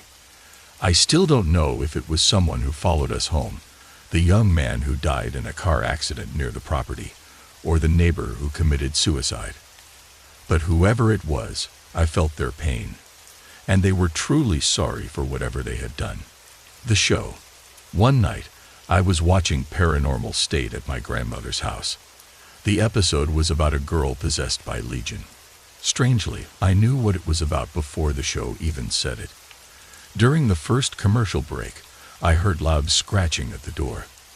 I initially thought it was the dog wanting to go outside, but when I looked, the dog was right next to me, and clearly terrified, hiding close to me. Usually, he would jump up when there was someone at the door, but this time, he wanted nothing to do with it. I didn't open the door. Instead, I locked it. I was watching a show about a demonic entity, and I knew demons are often associated with symbols like 3 knocks or scratches.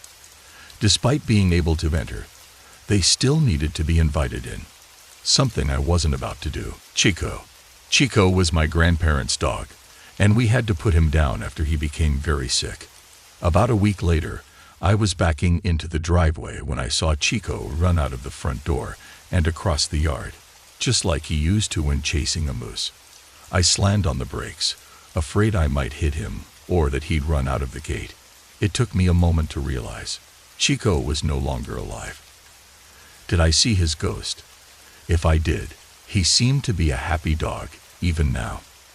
As I sit here at work, staring at the screen, I can't help but feel a bit absurd writing this.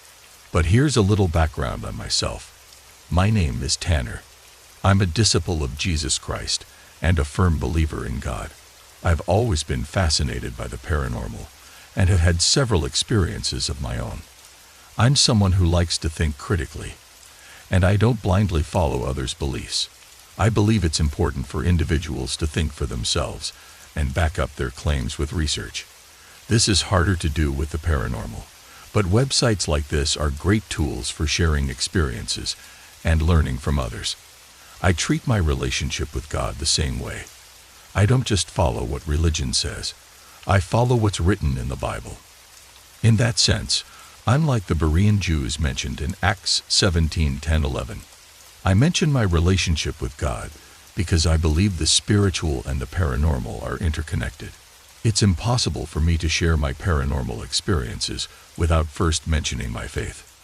When I was a child, I had a grandfather who loved and spoiled me. I always looked forward to spending time with him, and I have great memories of watching The Price is Right with him at 11 a.m., like clockwork. My grandfather was a gentle man, especially in his later years, as he became more religious. However, I later learned from my relatives that he wasn't always like that. He and my grandmother had separated before I was born, after their 5 children were grown. Apparently, he had a terrible temper and was a tough, unaffectionate father. Even my grandfather admitted this, telling stories of how cold and hard he used to be. This shocked me because, to me, he was a kind, loving grandfather. Sadly, some of that temper seemed to pass down to my father. My dad is a loving man. 99% of the time, he's wonderful to be around and has learned to control his anger. But there are moments when he lets his emotions get the best of him, and he lashes out. He was never physically abusive, and he always apologized afterward, but it left a mark on me. Despite this, my father has a soft heart beneath the walls he's built. One day when I was young, my grandfather was staying with us after surgery. My dad had gotten angry at me and went overboard, making me cry. Afterward, my grandfather looked at me with sorrow and said something that I'll never forget. "Son, I take responsibility for your father's anger." He learned it from me. I'm sorry. That moment of responsibility and regret has stayed with me ever since. Several years later, in 2003, my grandfather passed away from a massive heart attack. It was devastating for our family, especially for my dad. I was only 12, and while it was hard, over time, my grief passed, and I only thought of him occasionally. But one night, when I was 17, I had a dream about my grandfather that I will never forget. In the dream, I was in a snowy parking lot with my father and my best friend, Johnny. Even though we were teenagers, Johnny and I were acting like kids, running into the store ahead of my dad. As we ran through the sliding glass doors, a pile of snow fell on an elderly woman behind me. My dad was furious and scolded me in front of a crowd of people. Embarrassed, I shrugged it off and ran with Johnny to the back of the store. We sat down at one of those small plastic picnic tables for kids, playing with Legos. I noticed after a while that Johnny was no longer there, and the store had gone completely silent. When I looked up, I saw a man sitting across from me. A man in a rough, dirty brown blazer and beige shirt. It was my grandfather. I'll never forget what he looked like. His jaw was cocked to the side. His mouth hung open, and where his eyes should have been, there were only dark, empty sockets, with blood trickling down his face. A wave of extreme sadness and regret washed over me, and I heard his voice, which I hadn't heard in years, say, "I'm sorry." I knew immediately that he was referring to my dad's reaction earlier in the dream. As soon as he finished speaking, I woke up, freezing cold despite it being the middle of summer, crying uncontrollably. I don't usually take dreams as hard evidence of the paranormal, and I don't blindly believe in feelings like creepy sensations. But what I experienced that night felt real. Real in a way I can't explain. It was my grandfather. How or why it happened, I don't know, and I probably won't know until the day I meet God. You can believe this story or not, and I understand that it's easy to think stories like these are exaggerated or made up. But this truly did happen. And this was just the first, and most tame, of several paranormal experiences I've had. Years ago, I had a friend named Josh. We had so much in common: video games, card games, running around outside, and making up stories with our overactive imaginations. We spent most weekends together and always had a blast. Josh's parents had split up years before, so his mother was a single mom trying to make ends meet. She would take on odd jobs outside of work to bring in extra money, and one of those jobs was house sitting for a family from our church who traveled frequently. Their house was enormous, located in a very affluent area, and built in the 1700s by the original settlers of the region. The house was a beautiful dark blue with a brick fence surrounding the property and large oak trees spaced throughout the yard. Even as a 9 or 10-year-old, I could appreciate its grandeur. The house was 3 stories tall and had been renovated with beautiful hardwood floors throughout. The 3rd floor, once an attic, had been converted into a living area for the homeowner's mother, who had passed away earlier that year. Soon after her death, the family began renovating the 3rd floor, removing the old floors and furniture. Keep these details in mind. They're important. Josh and I spent a lot of time in the house's vaulted library, where he would hook up his PlayStation, and we'd play games for hours. But I hated that room. The tall shelves held books up to the ceiling, and paintings were mounted even higher, well above eye level. Some of the paintings were antiques, part of the house's original decor. No matter what we were doing, it always felt like the eyes in those paintings were watching us. That eerie feeling of being watched never left the room, even when the lights were off, and the only light came from the TV. Another strange thing about the library was the random cold spots. Sometimes, while we were sitting on the couch, an icy chill would move through the room, unlike any air conditioning I'd ever felt. It wasn't just cold, it was bone-chilling, and the sense of being watched would intensify. We would also hear footsteps on the wooden floor, expecting someone to walk in, but no one ever did. At the time, we assumed it was Josh's mom walking around, but looking back, those footsteps were heavier than hers. She didn't wear shoes in the house, and she rarely disturbed us while we were in the library. There were also faint knocks on the walls from time to time. The house had hidden passages that were once used by servants to move from room to room without disturbing the owners. The current owners used these passages for storage, but we often heard crashes and bangs from within them. Josh's mom always had an explanation, usually claiming a box had fallen, but I remember the hint of fear in her eyes that she tried to hide. One night, after playing video games for hours, we finally decided to go to bed. The 2nd floor had 4 bedrooms arranged around a central staircase that zigzagged through the house, connecting all 3 floors. Typically, we would sleep in the master bedroom with Josh's mom, either in sleeping bags or with her. We were still kids after all. But that night, we felt we were old enough to sleep in one of the other rooms on our own. The room had 2 twin beds, a couch, and looked like it had once been a kid's room. At around 3 a.m., I was woken by a thud. Groggy, I couldn't figure out what it was, and since I didn't hear it again, I dismissed it. Realizing I needed to use the restroom, I got up. The bathroom was near the stairs that led to the 3rd floor, right next to the master bedroom. The hallway was pitch black, and the wooden floor felt freezing under my feet, even though it was the middle of July. As I passed the master bedroom, I glanced in and saw Josh's mom sound asleep in her bed. I went into the bathroom, but as I sat there, my blood ran cold. A chilling breeze cut through me, and then I heard it.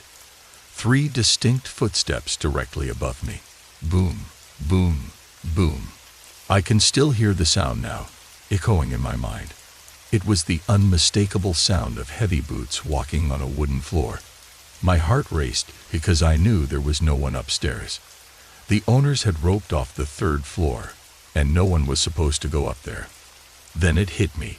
The floors on the third floor had been removed. There were no floors to walk on, only exposed support beams. It was physically impossible for anyone to be walking up there. I broke out in a cold sweat as I realized what I had just heard couldn't have happened.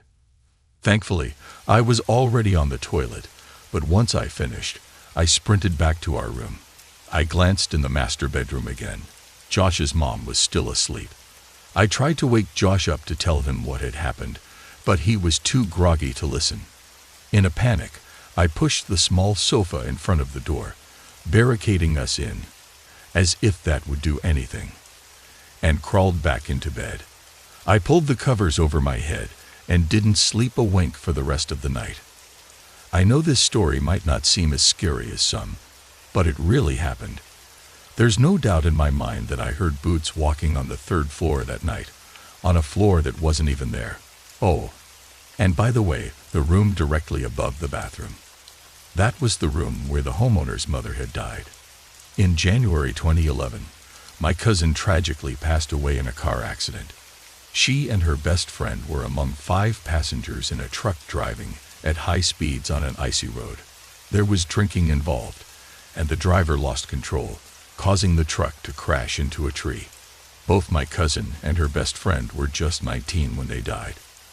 After my mother passed away, my aunt, my cousin's mother, took us in because my father wasn't able to care for my siblings and me. So my aunt and her family are like my immediate family. My cousin had a special love for stars. She had star-shaped earrings, clothes, posters, and all kinds of items with stars. After the funeral, her sisters told me to pick a pair of her star earrings to keep as a memory of her. I live in a different town in Alaska, and in many places in Alaska, or villages as we call them, the only way in and out is by plane. I flew back home after the funeral, planning to return to visit my aunt in the summer. Just to give you a picture, my aunt's property has 2 structures, her home and an old store that she converted into a house for my younger cousin. When I visited, her sister and I stayed in that converted house while the rest of the family stayed in the main home. During that summer visit, I brought the star earrings with me and wanted to wear them one day. I pulled them out of my purse, holding both earrings in my hand, but one slipped and dropped onto the floor. There was a lot of clutter, laundry, and other things scattered around the room. Her sister and I searched everywhere, but we couldn't find it. I was really sad about losing it, but I threw the remaining earring back into my purse, thankful I still had one. Weeks went by, and it was time to return home. Her sister decided to visit me in my hometown, so we flew back together. In my living room, I had created a small shrine for my cousin. It was a little table with a photo of the 2 of us, and a rosary hung over the picture. I was the first one to enter my apartment after we arrived, and as usual, I set my keys down on that table. But when I looked down, I was stunned to see the missing star earrings sitting right there by her picture. This in a completely different town, far from where I lost it. I immediately yelled for her sister, showing her what I had found. We were both shocked and excited at the same time. It felt like my cousin wanted me to have both earrings after all, and was letting us know she was still with us in spirit. Things have been happening for a while, but lately the activity has definitely increased. It started this past summer when my boyfriend and brother began seeing black shadows. Objects moved without explanation, and we heard footsteps or a girl's voice talking late at night. My brother, on several occasions, woke up with unexplained scratches on his back, in areas where he couldn't reach while sleeping. Once, while we were sitting in the living room, he suddenly said, "Ouch." I asked what was wrong, and he took off his shirt, asking, "Are there scratches on my back?" Sure enough, there were bright red scratches, as if they had just appeared. I had a priest come bless the house, but things only got worse afterward. Usually, I'm not too frightened and try to tell whatever it is to leave me alone. but recent events over the past couple of months have left me on edge. I've seen a little girl twice. She looks about 6 or 7 years old and always stands by my closet. The first time I saw her, she was dressed in white with unusually large feet. The second time, she was wearing a red dress. I was so startled that I jumped up, screaming, and she disappeared. Last Saturday afternoon, I was lying in bed watching Netflix, and my bedroom door was open. I could see the bathroom door from where I was, and I saw my brother go from his room into the bathroom, shutting the door behind him. A few moments later, I saw a man leave my brother's room, wearing a gray hat, black pants, and a jacket, with a suitcase in hand. I texted my brother, "Who's here?" I knew he was about to shower, so I waited outside the bathroom door to ask him. When he opened the door, I asked, "Who's here with you?" He looked confused and said, "No one." I explained what I had just seen, and he replied, "I was wondering why you texted me that." We both got goosebumps. 2 nights ago, I was woken up at 2 a.m. with my bed shaking uncontrollably. Every time I tried to fall back asleep, the shaking would start again. I finally turned on the main light and ran into the living room. Since all this has been happening, I can't sleep without my lamp on. I tried calling my brother, who wasn't home, but he didn't answer. Thankfully, my boyfriend lives next door, so he came over and stayed with me until I fell asleep. Then last night, at exactly the same time, 2 a.m., I was woken up by someone shouting, "Hey," repeatedly. I laid there, terrified, and it eventually stopped. But then I heard a female voice whispering, and it sounded like a different language. Once again, I jumped out of bed, turned on every light in the house, and tried calling my brother, who still wasn't home. When he didn't answer, I called my sister, who picked up. I stayed on the phone with her while I gathered my things to go sleep at her house. Today, I emailed our priest again, and he'll be coming over on Monday for another blessing and additional prayers. My coworker's pastor is also coming tonight to pray over the house. I've spoken with a couple of my neighbors, and they told me they've been experiencing similar things, but they didn't want to sound crazy. I've always been open to the paranormal and have seen things before, but nothing this intense. Now, I'm scared to be in my own home alone, and I've been getting only 3 to 4 hours of sleep a night.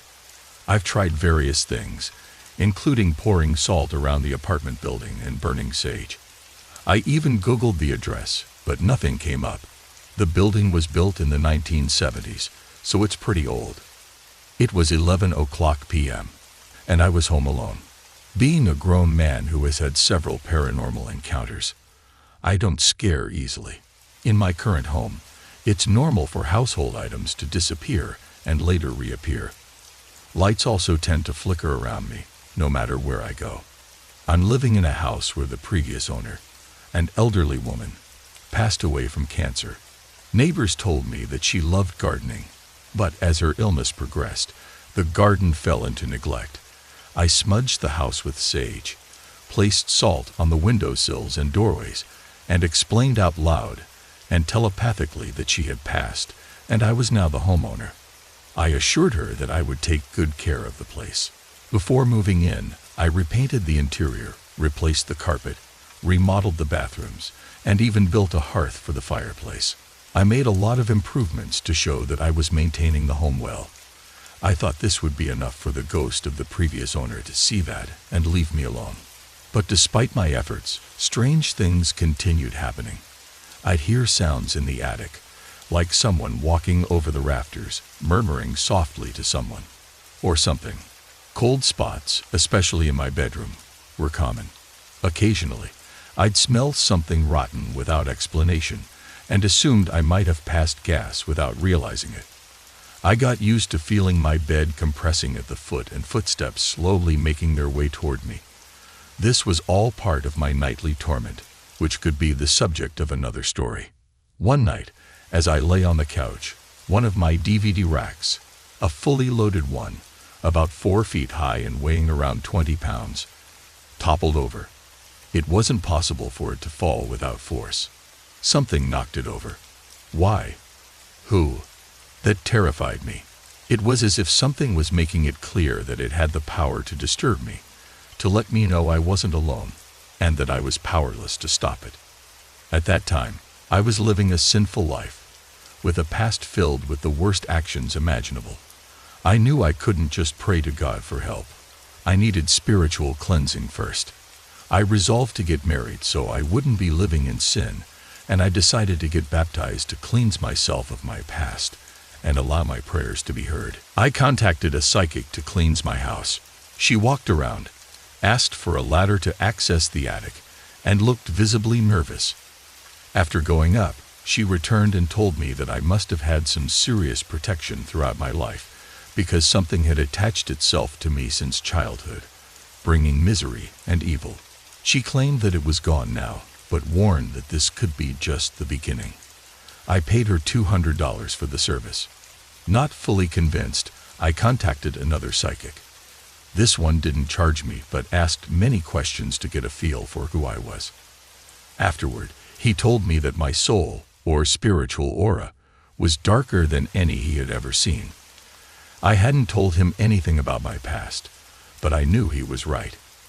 He said he cleared my aura and my home of the darkness. Between the two psychics, the strange events at my house stopped. However, at work, another incident occurred. A fully charged nitrogen bottle, weighing 30 to 40 pounds, tipped over from a steel welding table and began rolling toward the edge. If it had fallen and the head became damaged, the bottle could have turned into a missile, potentially killing someone. I ran and caught it just in time. The bottle required considerable force to tip over, but no one was near it. These experiences reminded me of my former home, where strange occurrences had also driven me out. My roommate once asked if my girlfriend, now my wife, practiced anything dark. When I asked why, he mentioned things changing after she moved in. His family heard whistling whenever the girls used the upstairs shower and noticed their dogs growling and staring at the ceiling. Lights flickered, and sometimes the TV turned off on its own. I shared with him that I had also seen odd things, like lights flickering and a bat showing up in my room. The most disturbing event was when a giant toolbox, weighing 50 pounds, lifted off a dog kennel and was slammed inside the kennel. The noise was deafening. A child on the front porch asked me what had happened, and I told her exactly what I saw. Another disturbing event involved one of the dogs. When my roommate and I returned home one day, we found one of the dogs outside, even though the front door was locked. The side door had been kicked out with such force that the door jamb was ripped from the house. The dog that had gotten loose was huge, the size of a Great Dane, and dangerous. Nobody in their right mind would have risked letting him out of his kennel. I also remembered finding my own dog's kennel door unlocked and open. My dog, though a biter of people, was terrified of the larger dog. I believe that whatever opened both kennels was trying to get my dog killed in a fight. The larger dog had sent my dog to the vet multiple times, and this deliberate act was pure evil. There was another door in the house, one that led to a small deck from my roommate's room. It would occasionally be found open, even though it was always kept shut. As for my past, I grew up exposed to domestic violence and child abuse, which filled me with hatred. I used to pray to the devil as a child, asking for revenge. I communicated with something dark and evil telepathically, though I never fully gave in. Later in my teens, I played with Ouija boards and experimented with witchcraft spells. At 15, something attacked me in my sleep. It reminded me of the deal we had made, but I denied its reality. I told it to prove itself by contacting my friends. Shortly after, one of my classmates had a breakdown at school, screaming about being tormented by demons and saying I was the only one who could help her. It was terrifying proof that this thing was real. After that, the nightmares and sleep paralysis began, along with dreams of demonic possession. While I've since turned away from that dark path, the torment I experienced, both in the past and in my former homes, remains fresh in my mind. There's more to the story, but for now, I can only share what I've lived through. About 2 weeks ago, I had a vivid dream. My daughter, my husband, and I were in this house that we apparently purchased, though in reality, we aren't looking to buy. I found myself on the back patio, talking to an old lady. In the dream, I knew she was a spirit, but she seemed kind at first. However, when I told her we were moving in, she suddenly vanished, and her mood shifted. She became angry, and I could feel the tension building. I started yelling at her, telling her not to throw things, but she was furious. Out of nowhere, she threw a Christmas pine tree at my daughter. Just then, the doorbell rang. I answered it and saw 3 men standing there, holding my cell phone and keys. The side of the house had beautiful brick pavers and was lined with pine trees. I asked the men, "Where did you get my phone?" They said they had found it down the block. When I looked at the phone, it was broken, except for the screen, which was still intact. Confused, I hit the picture button, and to my horror, there was a photo of the old lady on the screen. That's when I woke up. The next night, I had another disturbing dream. Once again, we had purchased a house, and this time there was an entity in the bedroom. I couldn't see it, but I could feel its presence. It was holding me back as I entered the room, and the sensation was so intense that I woke up drenched in sweat. 2 days later, my husband got a phone call. It turned out he had been secretly working on getting a mortgage to surprise me with the purchase of a home. Shocked, I told him about my dreams. Over the next few days, we started looking for houses in historical Phoenix, an area I've always loved for its architecture. We viewed about 75 houses, but none of them felt right. One day, while searching on my own, I got lost. Driving down a street, I slowed for a speed bump, and to my right, I saw an old lady sitting in the middle of an empty, wet lot, petting a cat. My first thought was that she might be homeless, but something about her presence felt odd. Then, to my left, I noticed a beautiful, abandoned pink Victorian house. I thought, wow, a Victorian house in the middle of Phoenix. Intrigued, I wondered if it was for sale. The gate was locked, so I climbed over it. As I walked down the side of the house, I passed pine trees and a brick path, just like in my dream. When I reached the side door, a deep uneasiness washed over me.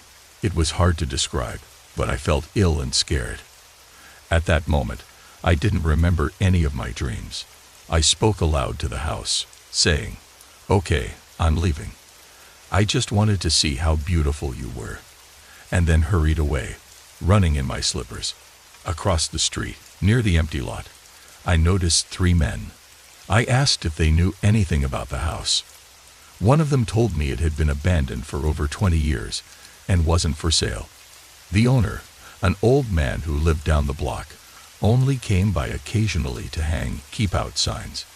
The encounter felt strange, so I wrote a letter explaining my interest in the house and the eerie feeling I had experienced, leaving it in the mailbox. Later that day, I told my mother about everything, and she warned me that my dreams had come true and urged me to stay away. Ignoring her advice, I brought my daughter back to take some pictures of the house with my phone. When I uploaded the photos to my computer, there she was, clear as day, the woman from my dreams, standing in the second-floor window. That night, as I lay in bed, my mind raced. In yet another dream, I was inside the pink Victorian house again, constantly tripping over the same old lady with long hair. Each time, she would say, "Again, next week." I woke up, wondering what next week might hold for me. Many of my friends, myself included, have had ghostly experiences. Some have encountered more than others, but we all have a scary story to tell. Allison, my cat, passed away a few years ago. He was very old and extremely needy, especially at night. He used to scratch on my bedroom door with his paw to wake me up so I could feed him. A few days after he died, I began hearing that same scratching again. It sounded just like him. Occasionally, I even heard his familiar meow. Since I was half asleep, I would get up out of habit to feed him. But when I opened the door, he wasn't there. Carol's family has a history of paranormal experiences. Her mother, who worked in a warehouse when she was younger, once saw a woman dressed in white wandering through the stockroom. Carol's cousin sees dead people, just like in The Sixth Sense. She often sees their deceased uncle standing in her room. My teachers. There are 2 teachers who have shared eerie stories with me. One teacher from a few years ago told me about a night when she was a child. She was sleeping over at a friend's house, and they were on 2 couches in the living room, with a coffee table between them. On the table was the TV remote, and the TV had been left on. Suddenly, they were both woken up by the sound of the TV volume being turned up and down. They looked over, and the knob on the remote was moving back and forth by itself. In that same house, they said the guest room, which they never used, was haunted. The door was always kept shut, but strange noises came from inside. They had numerous exterminators check for pests, but no rodents or animals were ever found. Another teacher shared a story about her granddaughter, who believes her grandmother's house is haunted. She says she's heard crying in one of the bedrooms, and the bathroom door never stays shut. One morning, she was in bed waiting for her uncle, who was supposed to visit before heading to the hospital to see a friend. A man walked into her room, and she assumed it was her uncle. "Are you going to the hospital now?" she asked. He simply nodded and left. An hour later, when she called her grandmother at the hospital, she asked, "Is Uncle Frank there yet?" Her grandmother replied, "No, of course not. He's still driving to Phoenix."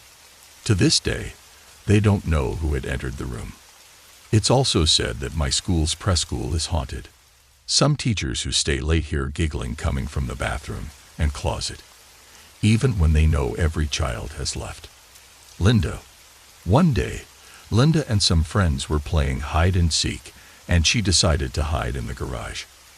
As she walked inside and looked around the corner, she saw a man dressed in an old-fashioned suit with a medallion around his neck. Linda screamed and ran inside.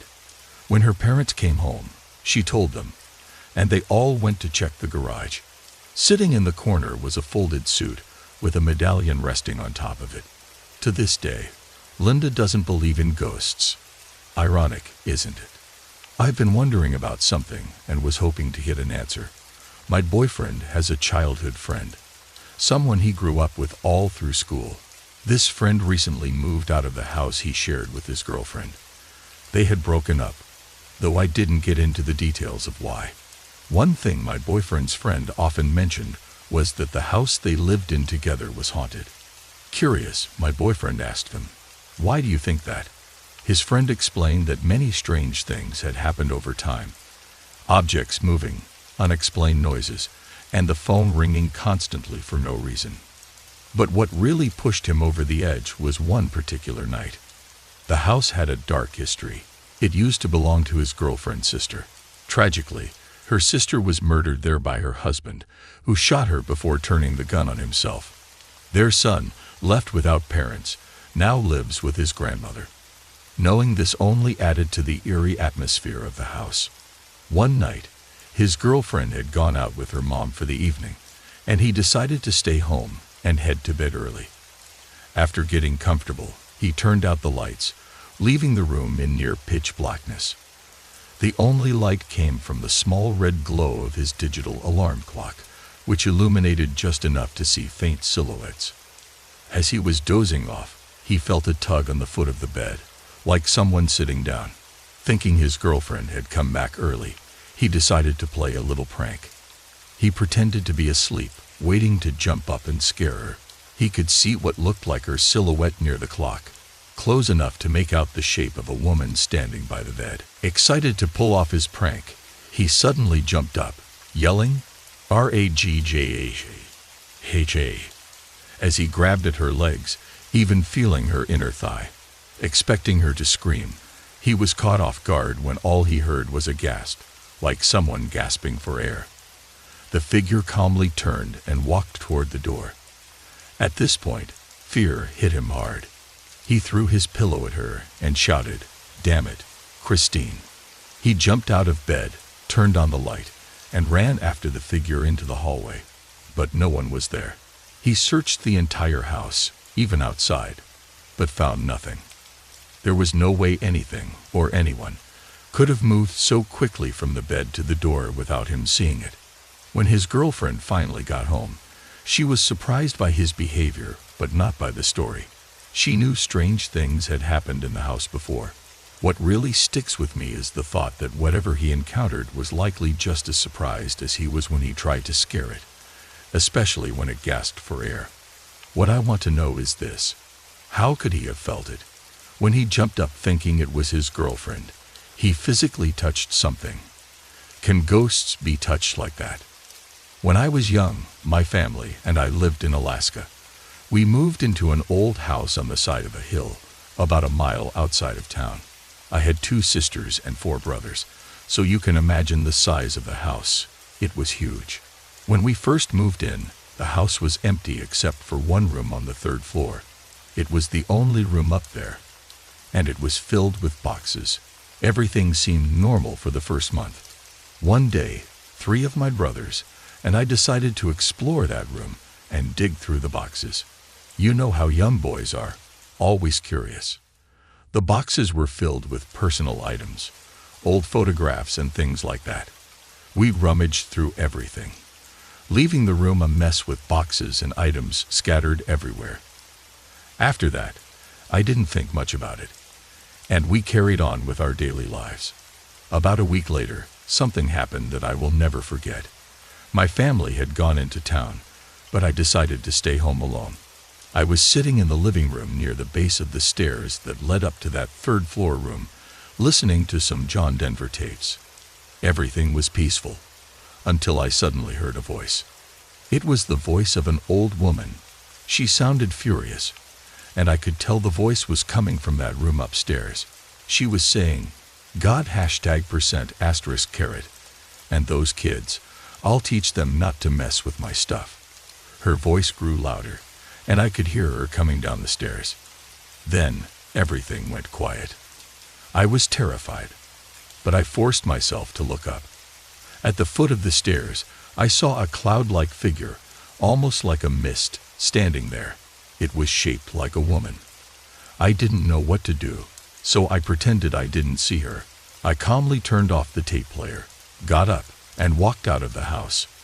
But as soon as I was outside, I ran as fast as I could, all the way to town. I never told anyone what happened. Not long after that, my dad moved us out of the house. I always wondered if he had experienced something too. About 20 years later, I took my kids to Alaska to show them where I had lived as a child. We visited the graveyard down the street from the old house, and I found the grave of the old woman's husband. It was fenced off for 2 graves, but the 2nd grave was empty. Curious, I did some research and discovered that before the woman passed away, she had befriended some people in town who promised to take care of her. When she got sick, they sent her to another town far away where there were better doctors. She died there, and instead of bringing her back, her so-called friends left her body in that distant town and took ownership of her land and house. The old woman was never laid to rest beside the man she had loved her whole life, and her restless spirit still walks the halls of that old house, waiting for someone to put her body where she wanted to be. Hi again, everyone. I want to share an experience that happened to me in 1993 at my dad's home. I was 8 months pregnant with my oldest son, Christopher, at the time. We were all about to sit down for dinner. My brother, my dad, my son's dad, and myself. We always had dinner together, sitting in our usual spots. As I was about to take a bite out of my taco, something bright caught my eye. From where I was sitting, I had a clear view down the hallway. That's when I saw him. An old man, probably in his 60s, came jogging out of my brother's room, heading straight for my bedroom. He was wearing short blue jogging shorts with white stripes, no shirt, and white sweatbands around his head and wrists. The strangest part, I could see right through him. I jumped up, screaming, "Did you see that?" But of course, no one else saw anything. They all thought I was losing it as I tried to explain through sobs and tears what I had just witnessed. It happened so fast, yet it felt like it lasted forever. I saw him so clearly, like he was right there. While I was packing my bags, Ready to leave, my brother came in and told me that he believed me. He explained that he knew who the man was and how he had died. At the time, my brother had been playing around with a Ouija board, either by himself or with a couple of friends. They'd often talk about contacting spirits and learning how people had died through the board. My brother told me the man's name was Hank. He would jog every morning at the same time, in the same place, like clockwork. One day, during his routine, he was hit from behind by a car and thrown into a ravine, where he lay bleeding internally. His body wasn't found until 4 days later.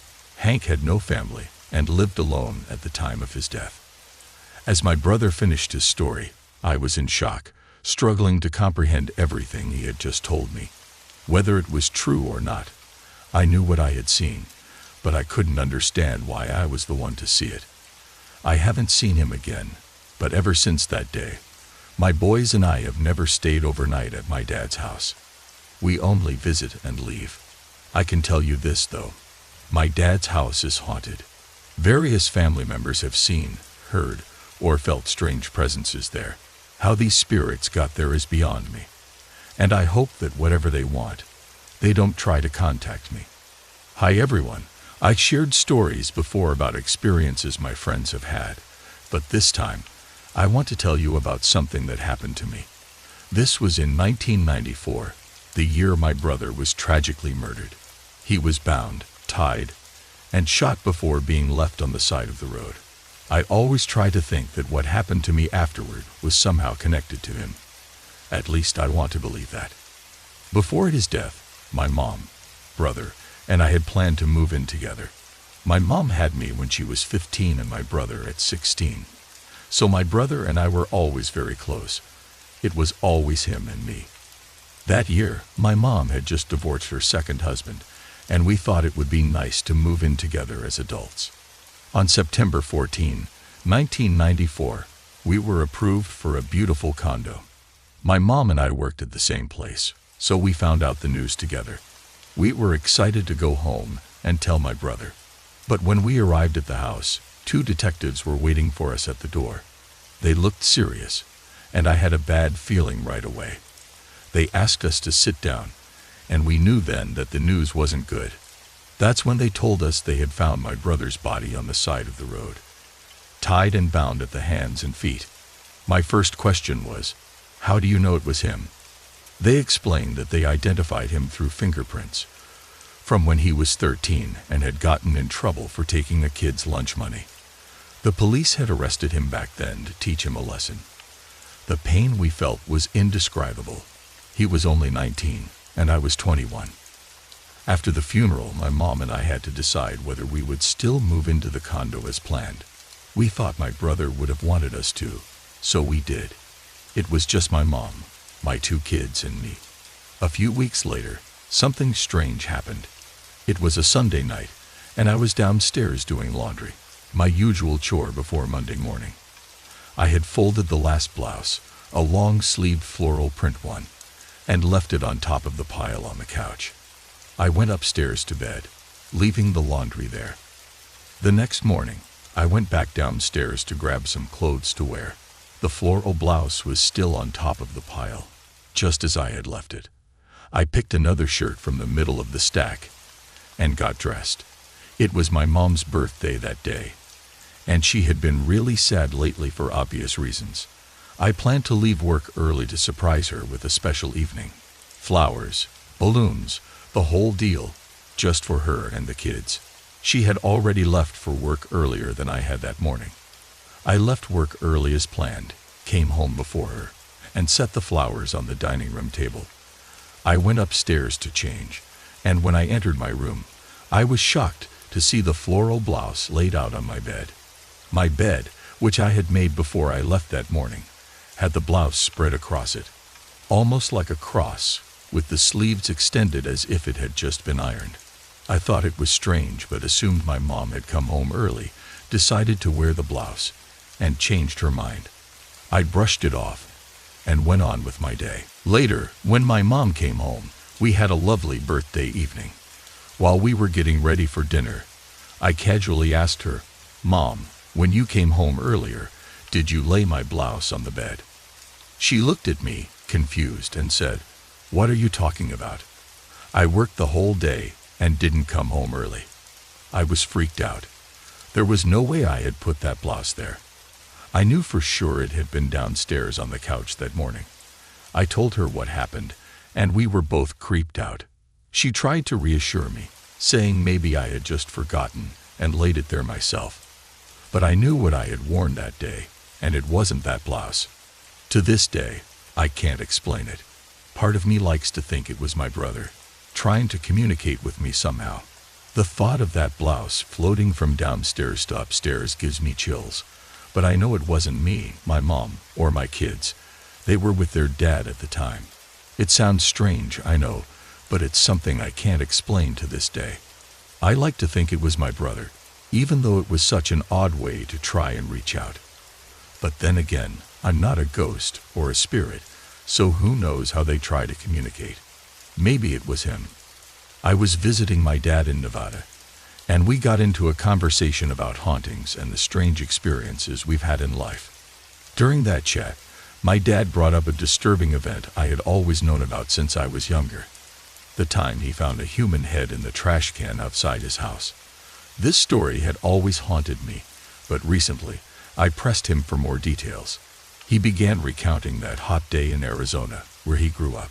My dad was 13 at the time, old enough to remember everything clearly. He'd often be outside playing ball in the street with his friends. On this particular day, the ball was hit past him, bouncing off the trash can in front of their house. Back then, people had those old-style metal trash cans with removable lids. As kids do, he instinctively peeked inside while reaching for the ball, hoping to find some kind of treasure. What he saw made him freeze. He did a double take, thinking, "Was that what I think it was?" When he looked again, he realized it was unmistakable, a human head. And not just any head, but the head of their neighbor, a kind Indian lady who had lived there for quite some time. My dad was in complete shock. He didn't say anything to his friends. Instead, he ran straight to his house, shouting for my grandma. Naturally, she didn't believe him at first. My dad had a reputation for playing pranks, and she figured this was just another one of his jokes. But he wouldn't stop insisting, following her around the house until she became irritated. Finally, she gave in, telling him, "This better not be one of your little tricks. I'm busy and have no time for games." Even though it sounded too bizarre to be true, she followed him outside to the trash can. When she looked inside, there it was, the decapitated head of their neighbor. My grandma was so shocked that she nearly fainted. With my dad's help, she managed to get back into the house, and they immediately called the authorities. The police arrived quickly. They kicked down the door of the neighbor's house and found her boyfriend inside, along with her headless body in the bathtub. The man was completely deranged and acted as if nothing had happened. He told the police that she was just taking a bath, getting ready for bed. Disturbingly, he admitted that he had been sleeping next to her body, as if she were still whole. After that horrific discovery, my dad and grandma began experiencing strange occurrences. My dad, in particular, was deeply disturbed by what he had found. He said that night after night, he would hear the voice of the woman calling his name, Steve, echoing throughout the house. I asked him if it was just a dream, but he swore, "Honey, no, I was wide awake." He explained that it took a lot for him to even fall asleep after such a traumatic event, so when he heard the voice, he knew he wasn't dreaming. He also told me that the woman's head would appear, floating through the house. My grandma saw it too, and she was just as freaked out. Every night for 2 weeks, they would both see this vision, as if the spirit was searching for something or someone. It seemed like the spirit was restless, possibly looking for her head or body. And since my dad was the one who found it, maybe she was drawn to him. The nightly visits, along with the constant eerie sounds, like someone whispering their names, became too much for my grandma to handle. Within 3 weeks, they packed up and moved out of that house. The terror didn't stop during the day either. My grandma couldn't escape the feeling that someone, or something, was always present. The sounds and sightings were relentless. Thankfully, they eventually caught the man responsible, and hopefully, he's either still in prison or has passed away. But I often wonder about that poor woman. Does her spirit still wander, searching for peace? Hi, it's me, Leslie, back again with another eerie experience from my dad's house. I know I said I'd never spend another night there, but I couldn't have been more wrong. Last Thursday, September 6th of this year, my dad fell ill, and we needed to help out with the cleaning, cooking, and everything else. So my husband Alex and I decided to stay over. We were getting ready for bed, and I took a sleeping pill, hoping for a peaceful night's sleep. At least, that's what I thought. At exactly 3:12 a.m., I suddenly woke up gasping for air. I sat up in bed, panicked, and called for Alex, who was already awake. He asked, "What's wrong?" And I said, "I feel like the house is on fire." He replied, "Yeah, it smells like smoke, wood burning." We both jumped out of bed, thinking the house was on fire. My dad has a fireplace in the living room, but after checking everything, we found nothing. Everything was fine. Still shaken, we went back to bed, talking about what had just happened. Both of us had felt like the room was filled with smoke. It was hard to breathe, like all the air had been sucked out. After calming down a bit, we decided to lay back down and try to get some sleep. A little while later, Alex got up to use the bathroom. He left the room, but just seconds later, he came back in as pale as a ghost. He whispered, "There's somebody in your brother's room. They're talking and cursing." But when Alex went to check the door, everything stopped. No voices, nothing. Alex started back down the hallway, trying to convince himself it was just his imagination. He doesn't really believe in the supernatural, so he was muttering to himself, "It's all in my head. There's no such thing."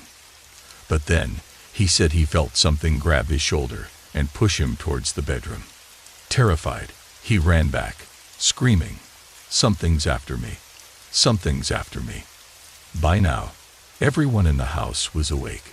We tried to explain to my dad about the smoke, the difficulty breathing, and the voices Alex had heard. To my shock, my dad calmly said, "There is something evil in this house." My jaw dropped. For years, I had seen, felt, and heard things I couldn't explain, but my dad always brushed it off or refused to believe it. Until now. My dad then told us about the strange things that had been happening lately. The TV would turn on and off by itself, the bathroom sink would start running, and he would hear the sound of pots and pans being thrown around. But when he checked, everything was in its place. One morning, as he walked past my brother's room on his way to the bathroom, he heard someone calling his name, Pete. And it wasn't just one voice. He said there were multiple voices calling him. He decided to investigate and walked toward my brother's room. The voices grew louder and louder. Standing in front of the door, he shouted, "Who's in there? I have a gun, so you better come out." After a pause, he tried to open the door, but it wouldn't budge. He pushed with all his strength, and the door swung open. The smell that hit him was horrific, like something rotten and dead. As he reached for the light switch, the bulb blew, plunging the room into darkness. My dad quickly closed the door and began praying. He told us he had never felt that kind of fear and confusion before. One of you readers once mentioned that my brother might have opened a portal with the Ouija board he used to play with, allowing lost souls to enter our home. My dad finally agreed to let a family friend, who's part of the church, come and try to cleanse the house. But honestly, I'm not sure if it'll work. I feel like these supernatural events will continue. I just hope that someday these lost spirits can find peace and realize they no longer belong here, that they're not among the living anymore, but rather they need to move on. Once when I was very small, I saw something strange, something I still remember vividly to this day. It's a short story, but I believe it's worth telling. I must have been no older than 6 or 7 years old, and we were living in a town called Wildflower Ranch in Goodyear, Arizona. I lived there with my mother, father, older brother, and sister. One early evening around 7 o'clock, when the sun was setting and the sky was cloudy, I was watching a game show in my sister's room. My brother and sister were there with me for a while, but then they left to watch the show in the living room with my dad. My mom was at work. They turned the TV off before they left, and I refused to go with them, choosing to stay in the room by myself. I was lying on the floor in front of the window, facing the TV, which sat on the opposite side of the room. The sky outside had a grayish tint, and a dim light filled the room. It couldn't have been more than 3 minutes when I saw something that sent chills down my spine. I saw the shape of what seemed to be a man run across the screen of the television. It wasn't clear. It was blurred and dark, like a shadow. But what terrified me the most was that it turned its head toward me. Though it had no eyes, I knew it was looking at me. It made no sound except for a faint noise, like the wind blowing through snowy peaks. There was a bathroom next to the TV, and whatever it was, it darted into the bathroom. I was frozen with fear, but managed to call out for my sister. When she came, I told her what I had just seen, and to my horror, she said she saw the same thing. She had been in the hallway and saw the shadowy figure peeking out. She tried to get a better look, but it disappeared just before she heard me calling for her. My sister, being the oldest, was just as frightened as I was. We called for our dad, who came to check things out, but he brushed it off, saying it was just our imaginations. Deep down, though, I knew better. My dad had told me about his own strange experiences over the years, so I knew he wasn't a stranger to the unexplainable. Years have passed since that night. My parents eventually divorced due to alcohol issues, and my mother and I now live closer to Avondale. My dad still lives in that same house with my older brother. My sister has since joined the Marines, with my brother following in her footsteps.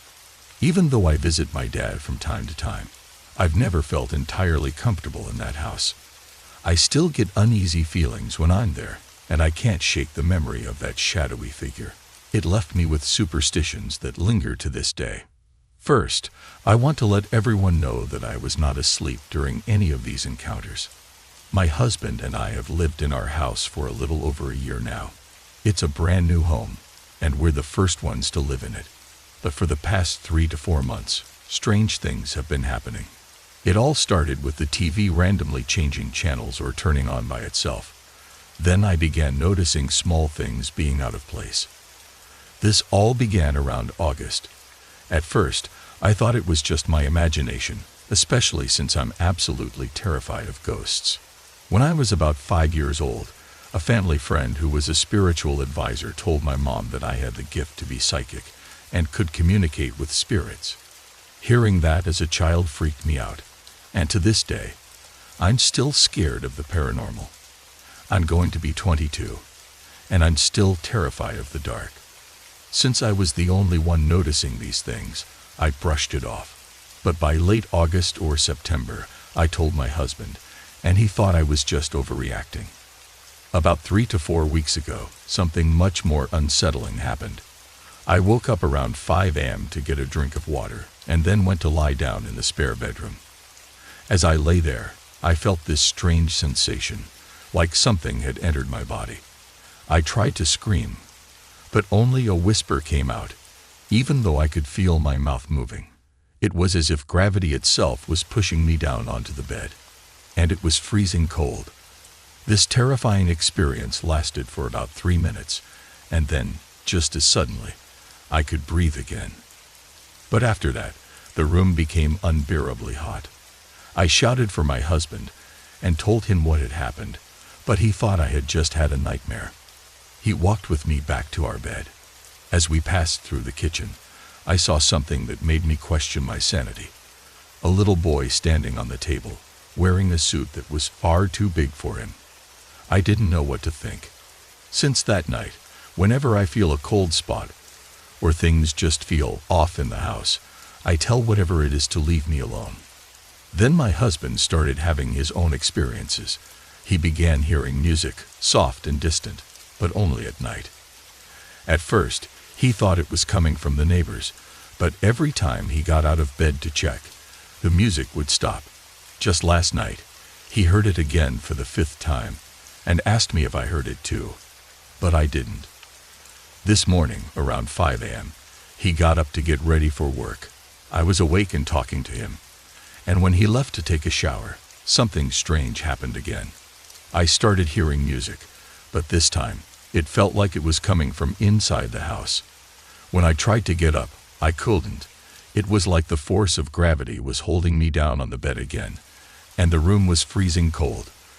The music grew louder, and I tried to scream, but once again, nothing came out but a whisper.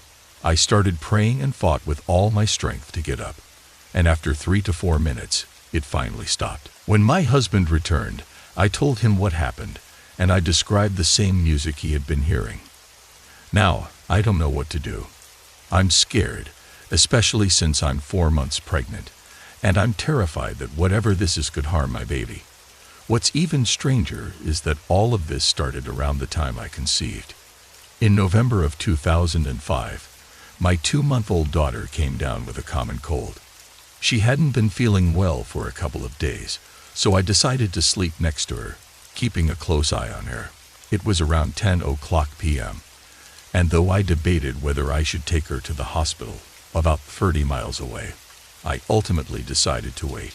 She didn't have a fever at the time, and I figured it was just a typical cold that would run its course. But sometime after midnight, I woke up to check on her, and she was burning hot to the touch. She was so weak that she couldn't even cry. I didn't have a thermometer, but I could tell she had a fever, and it scared me. I gave her some infant Tylenol, hoping it would help, but my paranoia as a new mother took over.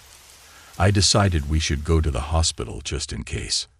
I asked my sister to come with me, and by 12:30 a.m., we were on the road. The wait at the hospital seemed endless, but I was relieved when her fever started to go down. I thought about just going home since I was so tired, but I wanted to make sure she didn't have any other infection, so we stayed. Finally, around 4:00 a.m., it was our turn. The doctor checked her over, and thankfully, everything was fine. We left the hospital around 4:40 a.m. As we were driving home, about 20 minutes into the trip, I noticed a figure standing by the side of the road. We were maybe 50 feet away at that point, and at first, I thought it might be some livestock, maybe 2 cows standing close together. But as we got closer and the headlights illuminated the figure, I realized it wasn't an animal at all. It was a young woman. But this wasn't just any woman. She was dressed like she was heading to a special event. We live on the Navajo reservation, and this woman appeared to be a young Navajo woman in her mid-20s. She was wearing an ankle-length skirt, a velveteen blouse, and a turquoise necklace. Her shiny black hair was neatly tied into a Navajo-style bun, and she wore a Pendleton shawl over her shoulders. She looked like she was going to a formal gathering, not standing by a dark, cold highway at 5:00 a.m. She was hitchhiking, holding out her thumb, and it was unsettling. People don't dress like that unless they're attending a ceremony or special event. And this was the middle of nowhere, pitch black and freezing. My sister and I were both creeped out, so we didn't stop. We drove past her, but when we looked back, she was gone. My heart started racing, and I felt chills run down my spine. I sped up, eager to get home as quickly as possible. When we arrived, I told my mother what we had seen. She listened quietly, and then told us a story that sent a chill through me. Many years ago, before that stretch of road became a highway, there had been a mother and daughter who lived in that area. The daughter had fallen ill and died at a young age, around her mid-20s. She was buried somewhere near the spot where we saw the woman hitchhiking. We believe it was her ghost we saw that night. Since she died so young, her spirit seems to linger, wandering the area where she once lived and was laid to rest. I never believed in ghosts much before that, but after that night, I changed my mind.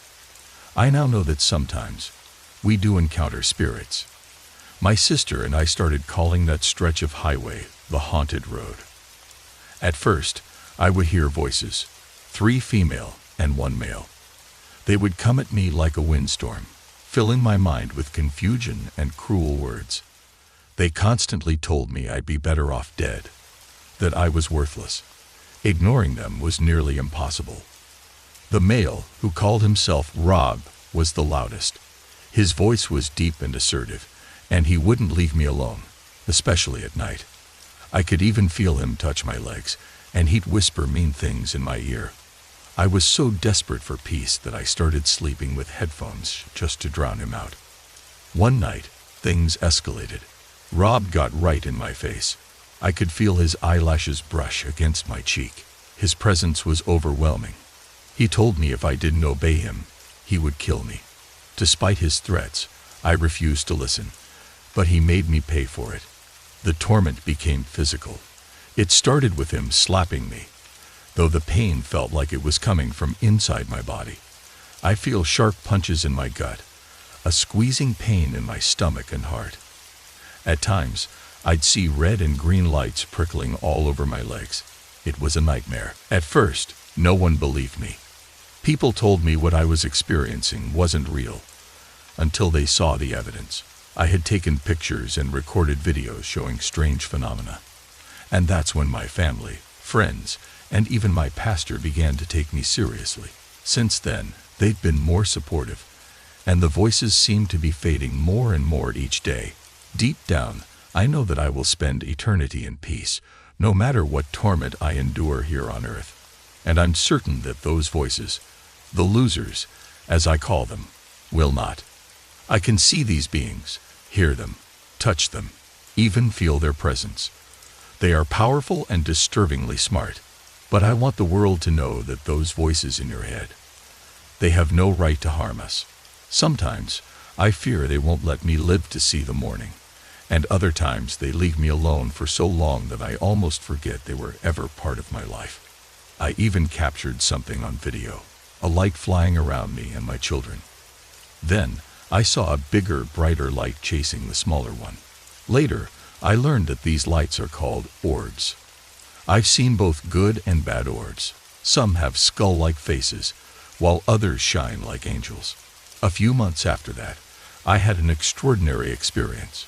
I saw an angel's face briefly peek around the corner. He appeared as a young man, with a perfect face that seemed to be made of pale green cotton candy. He was singing with others, and the music was beyond anything I'd ever heard. Beautiful, otherworldly. For the first time in a long while, I felt a wave of peace wash over me. It was a thrill like no other. But the mean shadow voices persist. They call themselves supreme beings and claim to have powers far beyond those of people like you and me. Rob, in particular, seems to have a special hatred for me. He's jealous, spiteful, and punishes me whenever he can. Several times, he has appeared to me in the form of an ex-boyfriend from years ago, someone who tried to hurt me badly. I can't help but wonder if there's a connection. I worry about my children, my loved ones, and anyone else who might be going through something similar. I don't want these beings to hurt anyone else. I just want to know, are there more people like me? What can we do to help each other fight back against this darkness? My grandmother was an incredible woman, full of fire and quick wit. She moved to the U.S. in the 1920s, all by herself, to attend nursing school in Boston, and she never left. When I was 19 and heading to college, she moved in with my family. In 1994, she was diagnosed with lung cancer and passed away at home, surrounded by all of us. I still miss her a lot. On the day she died, strange things happened around the house. Light bulbs blew out, the answering machine went crazy and never worked again, and the baby monitor between my mom's room and Graham's room picked up nothing but static. My mom had been with her during the night, and Graham told her that family had visited her, saying, "No one you would know." This was only a few hours before she passed away. Graham was the heart of our family. When we went on vacations as kids, my sisters and I would fight over who got to share a room with her. Now fast forward to Halloween morning in 2007.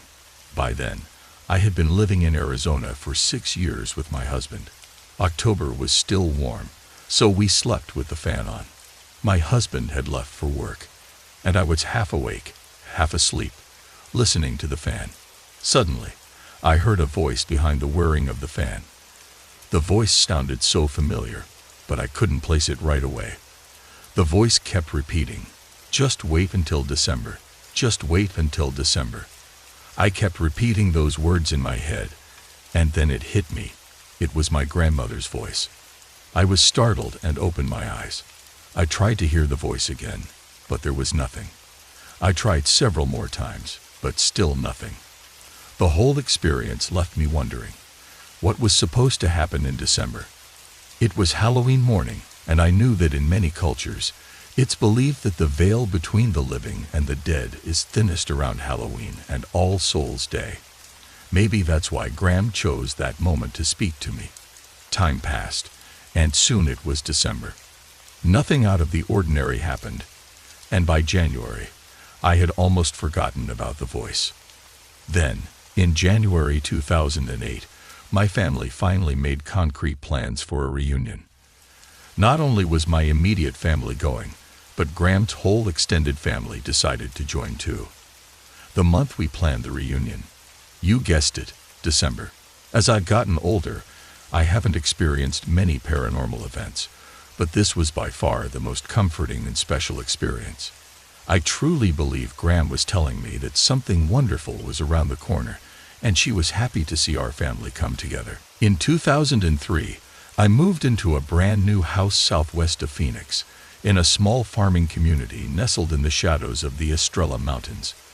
The area is beautiful, and even now, I'm sometimes overwhelmed by its natural beauty. Coming from the city, it took some adjusting. The only sounds I'd hear at night were the howls of coyotes. I even discovered tumbleweeds here, which I thought only existed in cartoons. Despite the quiet, I never felt anything strange about the house or the land. It had been a cotton field before homes were built. In early 2004, I decided to take in a roommate to help with living costs. My friend Michelle moved in, bringing her little Bichon dog with her. A few weeks later, I went out of town for the weekend, and Michelle offered to watch my ferret, Monsoon. When I returned late on Sunday, Michelle was still awake, reading, which surprised me. She told me everything had gone well over the weekend, but mentioned some odd noises coming from my bedroom. Michelle's room was right next to mine, and while lying in bed, she heard what sounded like boxes being tossed around in my room. The noise got louder, followed by scratching sounds. Concerned, she got up to check. However, when she entered my room, everything was in its place, and Monsoon was sound asleep in her cage. She went back to bed, but the noises started again. She returned to my room, thinking Monsoon had somehow escaped, but once again, Monsoon was still fast asleep. After that, the noises stopped. Since I hadn't experienced any of this myself, I brushed it off, thinking maybe Monsoon had caused some of the noises without her noticing. Shortly after that, we were both woken up at 5 a.m. by the persistent ringing of the doorbell. Michelle was already in the kitchen, looking out the window, and her dog was going crazy. "There's nobody out there," she said. From the kitchen, we had a clear view of the front door, but there was no one in sight, even though the bell kept ringing. I stood on a chair, disconnected the bell, and we chalked it up to a malfunction. Then, about a week later, something even stranger happened. Michelle woke me up early one morning, banging on my door and asking me to come quickly. I jumped out of bed to see what was going on. She explained that when she walked into the kitchen in the dark, her dog refused to follow her, standing at the threshold whining. When she turned on the light, she was horrified to see the kitchen floor swarming with thousands of maggots. It looked like the floor was alive and moving. I couldn't believe my eyes either. I grabbed a broom and a trash bag, and Michelle, feeling nauseous, tried to help but soon had to leave the room. Her dog remained at the edge of the kitchen, clearly disturbed. It took me about 45 minutes to sweep up all the maggots and throw them in the trash. I checked everywhere, under the sink, inside the cabinets, even the oven, but couldn't find where they had come from. There was no source. I went outside to throw the bag in the dumpster and came back, only to find more maggots on the floor. I swept again, and this time, they didn't return. Later that day, I told the priests at the traditional Latin Catholic Church, where I worked, about what had happened. They believed something sinister was at work, and thought it could be attached to Michelle, or something she brought into the house. I was skeptical, but agreed to let a gentleman from the church come and bless the house. He assisted the priests in exorcisms, and on a Saturday afternoon, he came over. He blessed every room, praying in Latin, marking the windows with a cross, and placing Street Benedict medals in the four corners of the house. He also hung a Street Benedict crucifix in my bedroom for protection. After that blessing, the strange occurrences stopped. However, for months afterward, I would sometimes wake up in the middle of the night, thinking I'd heard the doorbell ring, even though it was still disconnected. A few times, I got up to check, wondering if whatever had caused the disturbances was waiting outside, unable to enter due to the blessing. Not long after the maggot incident, I was working at my part-time job as a massage therapist when a woman came in for a massage. She was religious and very active in her church, and during our conversation, she shared something that made my heart skip a beat. She told me that her mother's kitchen floor had been covered in maggots the night before my incident. There had been no source for the maggots at her mother's house either. She and a friend had read the Bible out loud in her mother's home, and she advised her mother to take down all her religious statues. Hearing this sent chills down my spine. It felt too strange to be a coincidence. I couldn't help but wonder if something connected our experiences, if whatever had caused the maggots at my house knew I would meet this woman at the spa. Since the blessing, I haven't had any more occurrences of bugs or bells. I eventually reconnected the doorbell, and things have been peaceful ever since. In the early 2000s, I worked as a licensed massage therapist at a day spa in North Phoenix. The spa offered typical services like tanning, nails, skincare, and other usual amenities. It was located in a small, nondescript strip mall, which was probably less than 15 years old. One of the hairdressers at the spa kept complaining about feeling sick and wanted the owners to check for asbestos. However, no one else was getting sick, so the owners didn't think it was an issue. As it turns out, this hairdresser believed there was more to it than just asbestos. She thought the spa was haunted. The rest of us didn't believe her at all. I've been in places, and even lived in places, that were haunted, so I usually get a sense when something is off, but this spa never gave me that feeling. A few weeks later, the hairdresser quit, saying she was too sick to stay.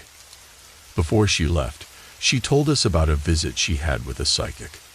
The psychic claimed the day spa was built on sacred Native American land, and that the spirit of an old Indian chief still lingered there. He was apparently angry about the building being on his land, and didn't understand why it was there. According to the psychic, this spirit also had a crush on one of the staff members, a dark-haired woman, but didn't know how to get her attention. Since several of us had dark hair, we laughed it off. I didn't feel or experience anything unusual there, so I found her story hard to believe. Soon after she left, something strange happened. One morning, I was sitting in my massage room, organizing my appointments for the day, when I heard splashing from the small fountain I kept in the room. I got up to check, and I saw that the water was moving, even though the fountain wasn't on.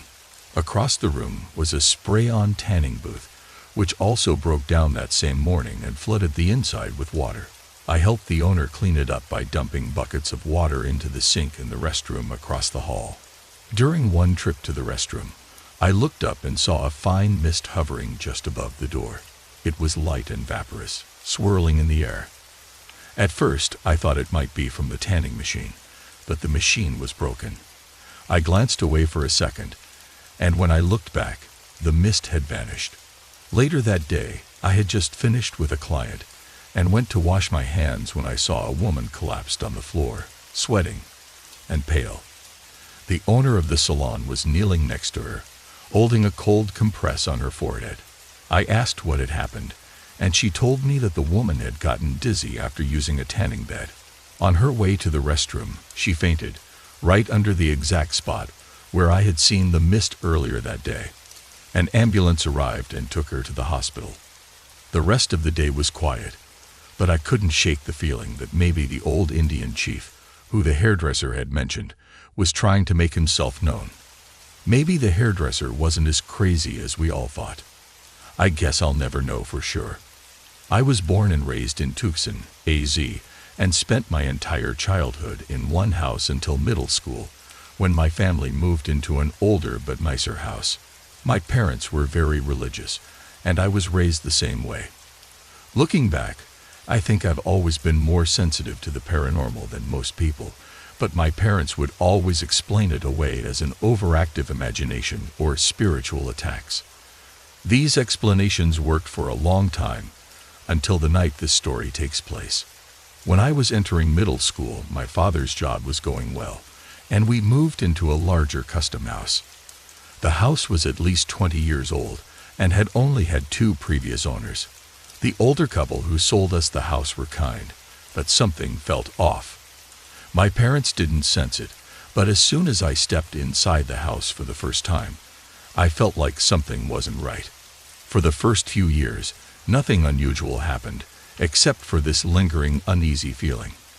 But during my freshman year of high school, things took a strange turn. The elderly woman who had previously lived in the house had difficulty walking.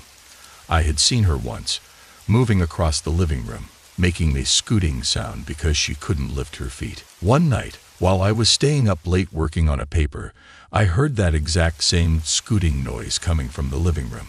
It was about 3 in the morning. Startled, I jumped up, turned on the lights, and searched the house, but I found nothing out of place. My family was asleep, and the sound had stopped. The experience unnerved me, and I ended my homework for the night. I locked myself in my room, trying to sleep. The next morning, I brushed it off, blaming it on exhaustion. The following night, however, I avoided spending time in the living room after my family went to bed. My room was a small space the previous owners had used for storage. It was at the far end of the house, with no windows and only one door leading to the garage. At night, with the door closed, it was pitch black, so I left the door open to let in some ambient light from the hallway. Despite the unease, I fell asleep quickly. At some point during the night, I woke up abruptly but didn't know why. I lay still, waiting to see if something would happen again. As I turned toward the door, a wave of pure terror hit me. In the faint light from the hallway, I saw a massive figure standing in the doorway. I'm 6'2" and built, but this figure was at least 1.5 feet taller and much wider than me. The feeling of hate and evil radiating from it was overwhelming. The temperature in the room plummeted, and suddenly, I felt immense pressure on my chest. My throat closed up as if I were being strangled. I was paralyzed, unable to move or breathe. I thought I was going to die. I can't tell you how long this lasted, but just as I was on the verge of blacking out, the weight lifted, the temperature returned to normal, and the figure was gone.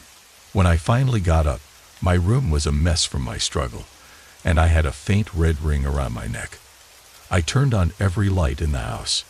The next morning, I told my parents what had happened, but they brushed it off as a dream or my imagination.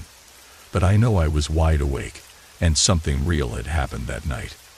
I'm not afraid of anything living on this planet, but that night, I was terrified beyond belief. Whatever was in that house, it felt like it wanted more than just my life. After that night, nothing like it ever happened again, and it seemed that whatever it was returned to rest. But the memory still haunts me. At the end of this past March, my sister, her boyfriend, my husband, and I went on a camping trip to Bisbee, Arizona for the weekend.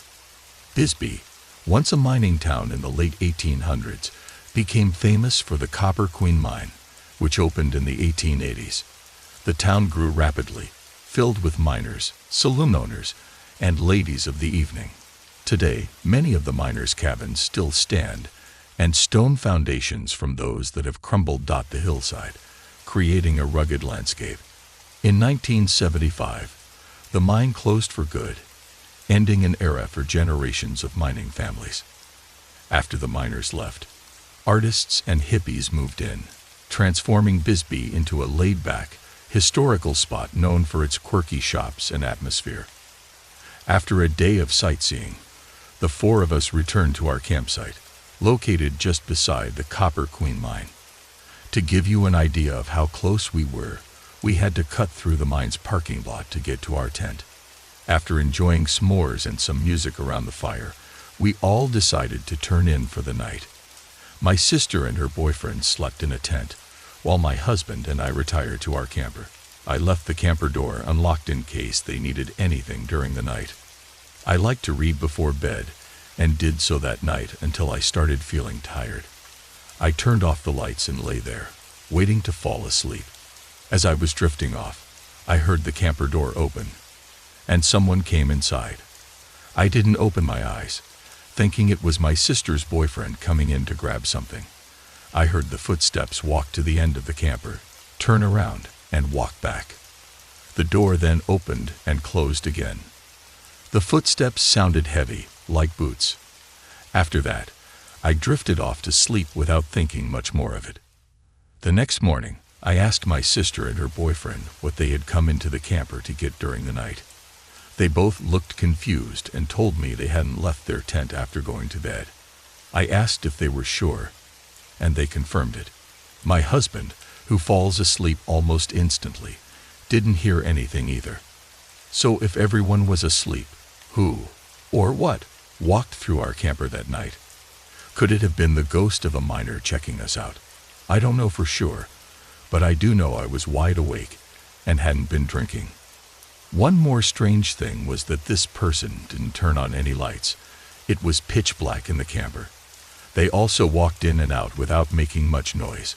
I was expecting to hear a bag unzip or something like that, but all I heard were the footsteps. My wife and I had just bought a new house out in the desert of Arizona.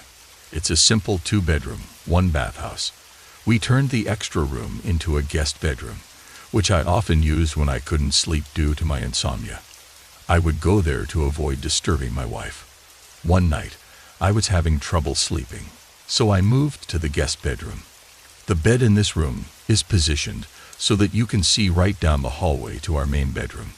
I tiptoed out of the room, careful not to wake my wife, and got into bed in the guest room.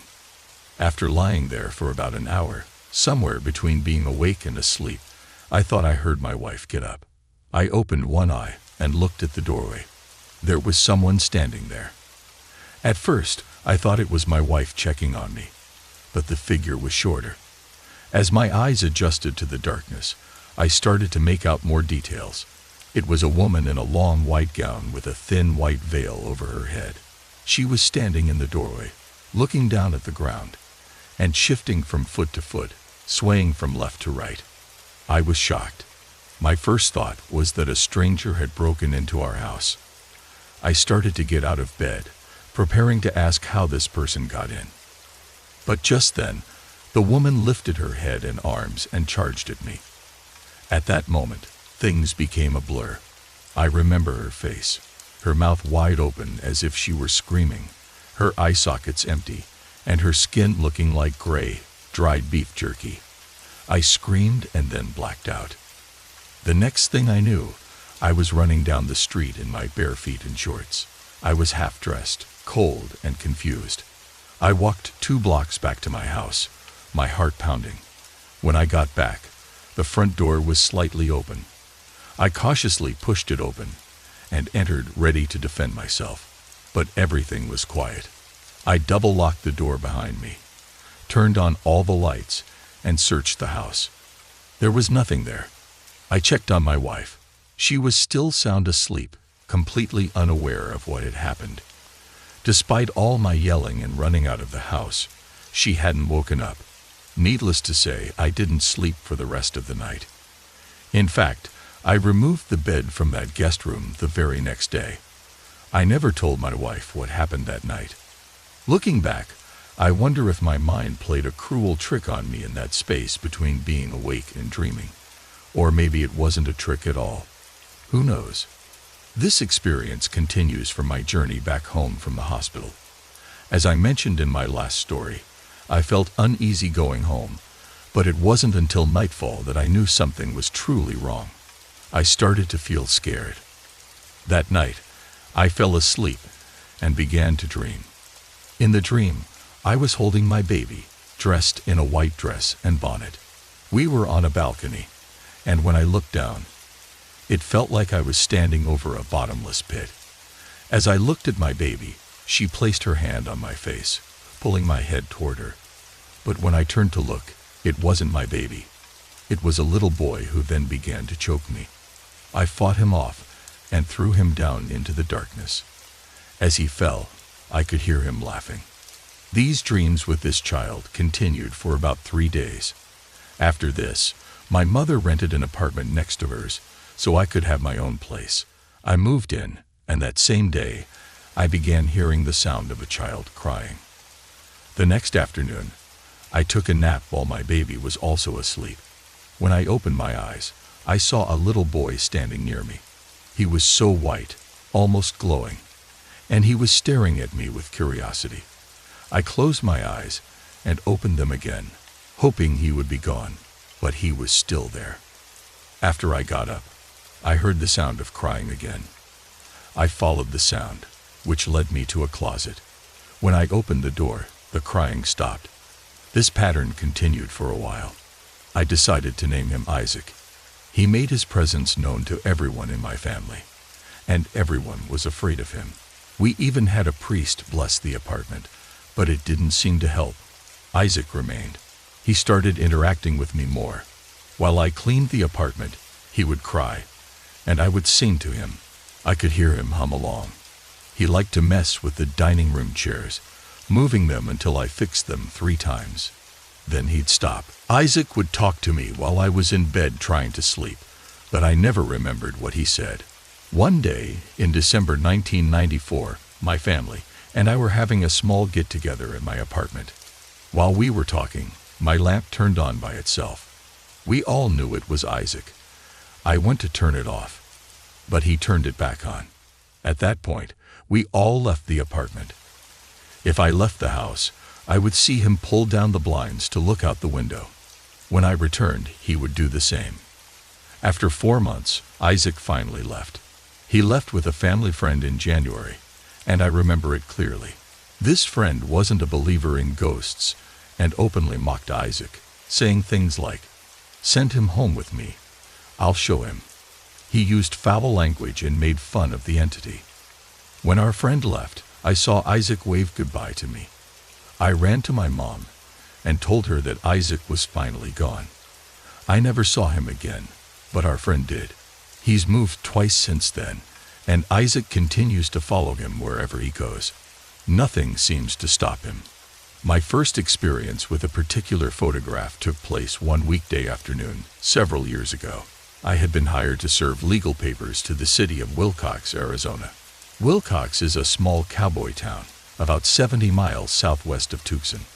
I had a busy day and ended up leaving late for my trip to Wilcox.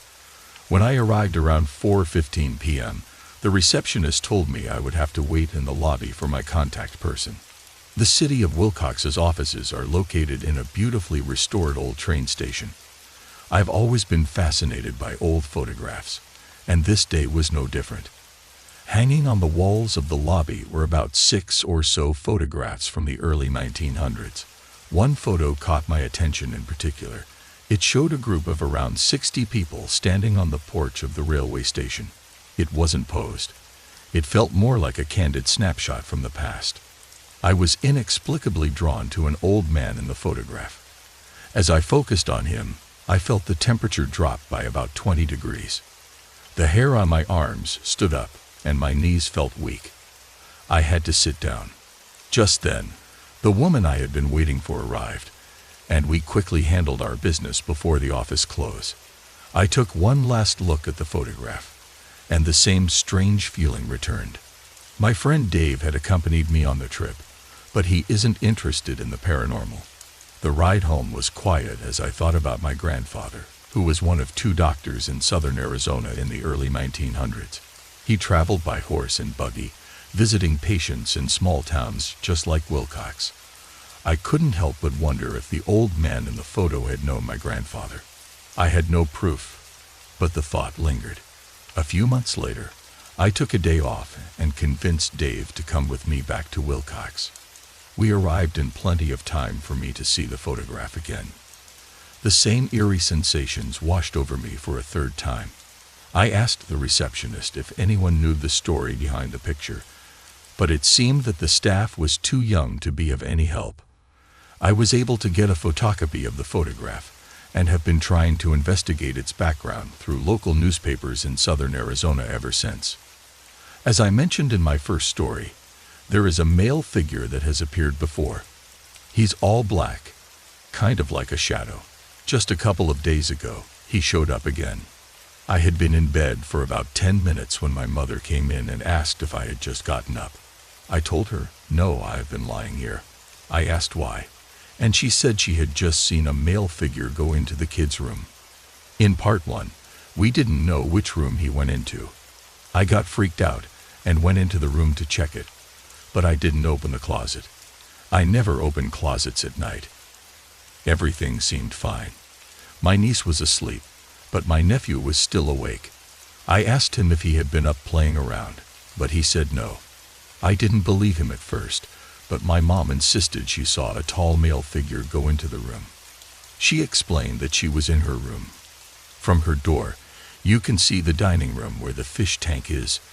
To the right is the kitchen, and then the hallway to the kids' room on the left, and my room on the right. She saw a male figure standing near the fish tank. Thinking it was my nephew, she got up and asked, "What are you doing awake?" But it wasn't him. She said the figure ran from the dining room toward the hallway and into the kids' room. That's when she woke me up. I told my nephew to go to sleep, and if he wanted to, he could sleep in my room, but he didn't. The next morning, I went into the kids' room before anyone else was awake, and the closet door was open. I'm wondering who opened it. I would have heard if anyone had gotten up during the night. Later, I asked my mom if she had opened it, and she said no. So this male figure has shown up again, but he hasn't caused any harm. I'm just wondering who he is. I don't know anything about the land my complex is built on. Nothing. I'm also curious if this is the same figure my niece saw. One night, my niece and I were sleeping on the couch in the living room. She woke up, started moving around, and then stopped, staring behind me. I was facing the wall where the TV and crosses hang. I asked her, "What are you looking at?" And she said, "The man behind you." I froze and said, "What at?" I turned around, but there was no one there. She repeated, "The man behind you." I told her, "There isn't anyone behind me," and then we both went back to sleep. The next morning, I asked her about him. She said his name is Michael. Without me asking, she also said he died from glass from a window. I was confused, thinking maybe it was just her imagination, but why would she say he died from glass? My niece has had strange experiences before. When she was 2, she stopped breathing and died for a couple of minutes in the hospital. She had a condition that premature babies sometimes get. After that incident, she has claimed to see things in places we visit or live. I think she may have some ability to see the unseen, or maybe it's just something unique to her. I'm hoping this male figure comes back again. And maybe this time, he won't be afraid of us. After all, we're the ones who get scared when we see him. I'm a newcomer to this site, and I've enjoyed reading all the stories and experiences people have shared. I'd like to share a few of my own. Being half Navajo and Hopi, I've had my share of experiences, both on and off the Navajo and Hopi reservations. I hope I won't be ridiculed by other Native Americans for sharing these stories. One experience that I've rarely shared happened when I was 14 years old. I'm now 29. This is the first time I'm writing it down. My brother, who's now a hardened soldier, is still scared by what happened to us that evening. Here's what happened. As a teenager, I used to visit my grandmother at her home on the Navajo reservation every summer. I loved spending time with her, eating her delicious fried bread, and hearing her tell stories. Occasionally, my grandma would hire a local worker, the harmless town drunk, to do odd jobs around the house. One evening, just before sunset, my grandma asked me to take him home, about 4 miles away. I was more than happy to do so, especially since I was only 14 and got to drive a truck. On the res, nobody cares if you're young and driving around. There's hardly anyone to see you anyway. My 9-year-old brother jumped into the truck cab with me, while the worker and our dog sat in the back. After dropping him off at his rundown shack, we started heading back to my grandma's house.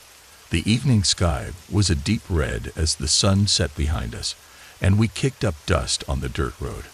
The radio was playing music from the only station we could get from Holbrook, Arizona. Nothing seemed unusual. Suddenly, I caught movement in the bushes ahead on the right side of the road. I slowed down, thinking it was one of the free-roaming sheep that might run out in front of the truck. After passing, I sped up again, thinking nothing of it. But out of nowhere, I felt an overwhelming sense of fear and dread. I didn't know why, but I knew something was very wrong. As I replay this memory in my mind, there are only a few clear details I can remember. I looked into the rearview mirror and saw the silhouette of something tall and skinny, covered in hair or fur, running after our truck. Whatever it wasn't human. My brother started crying, and my dog was barking like crazy at whatever was chasing us. I pressed the gas pedal hard, and the truck bounced violently on the dirt road. I'll never forget my brother's voice as he screamed, "It's coming up on your side." I was terrified and thought I was going to die.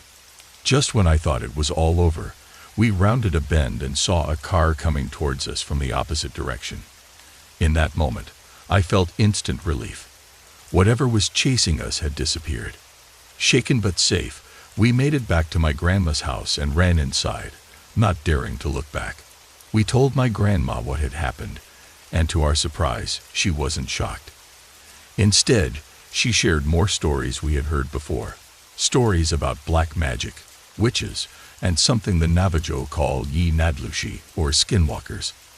That night, I didn't even want to look out the windows, and I didn't drive on the reservation at night again, until I was 21. Without getting too deep into the explanation, I'll just say that skinwalkers are evil men or spirits who use black magic for evil purposes.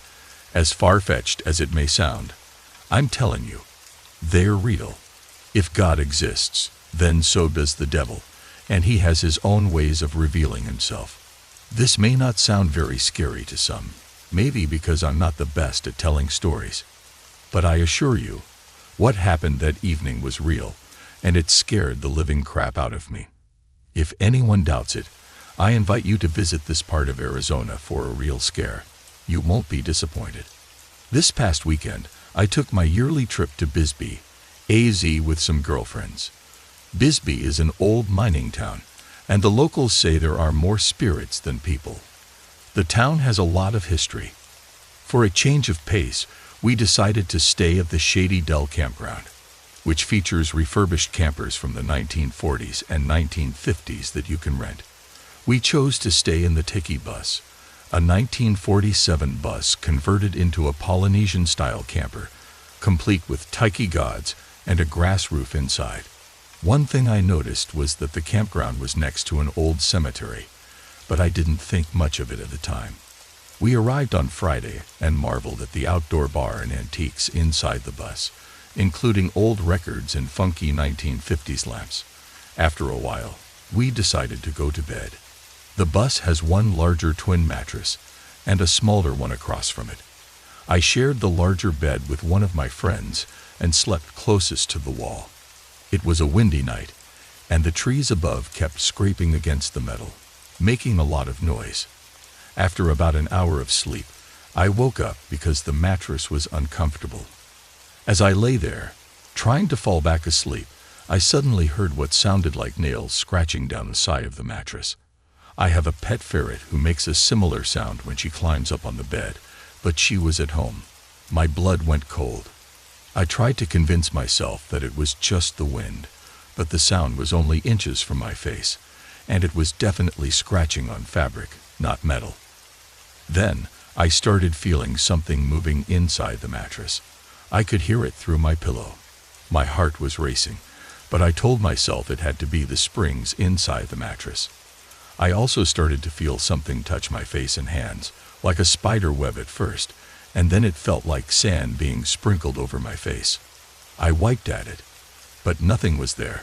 Terrified, I began reciting prayers in my head over and over until whatever it was went away. Finally, after what felt like hours, the sun came up and I was relieved. In the morning, one of my friends went to take a shower, and I told my other friend about the scratching sound and the movement in the mattress.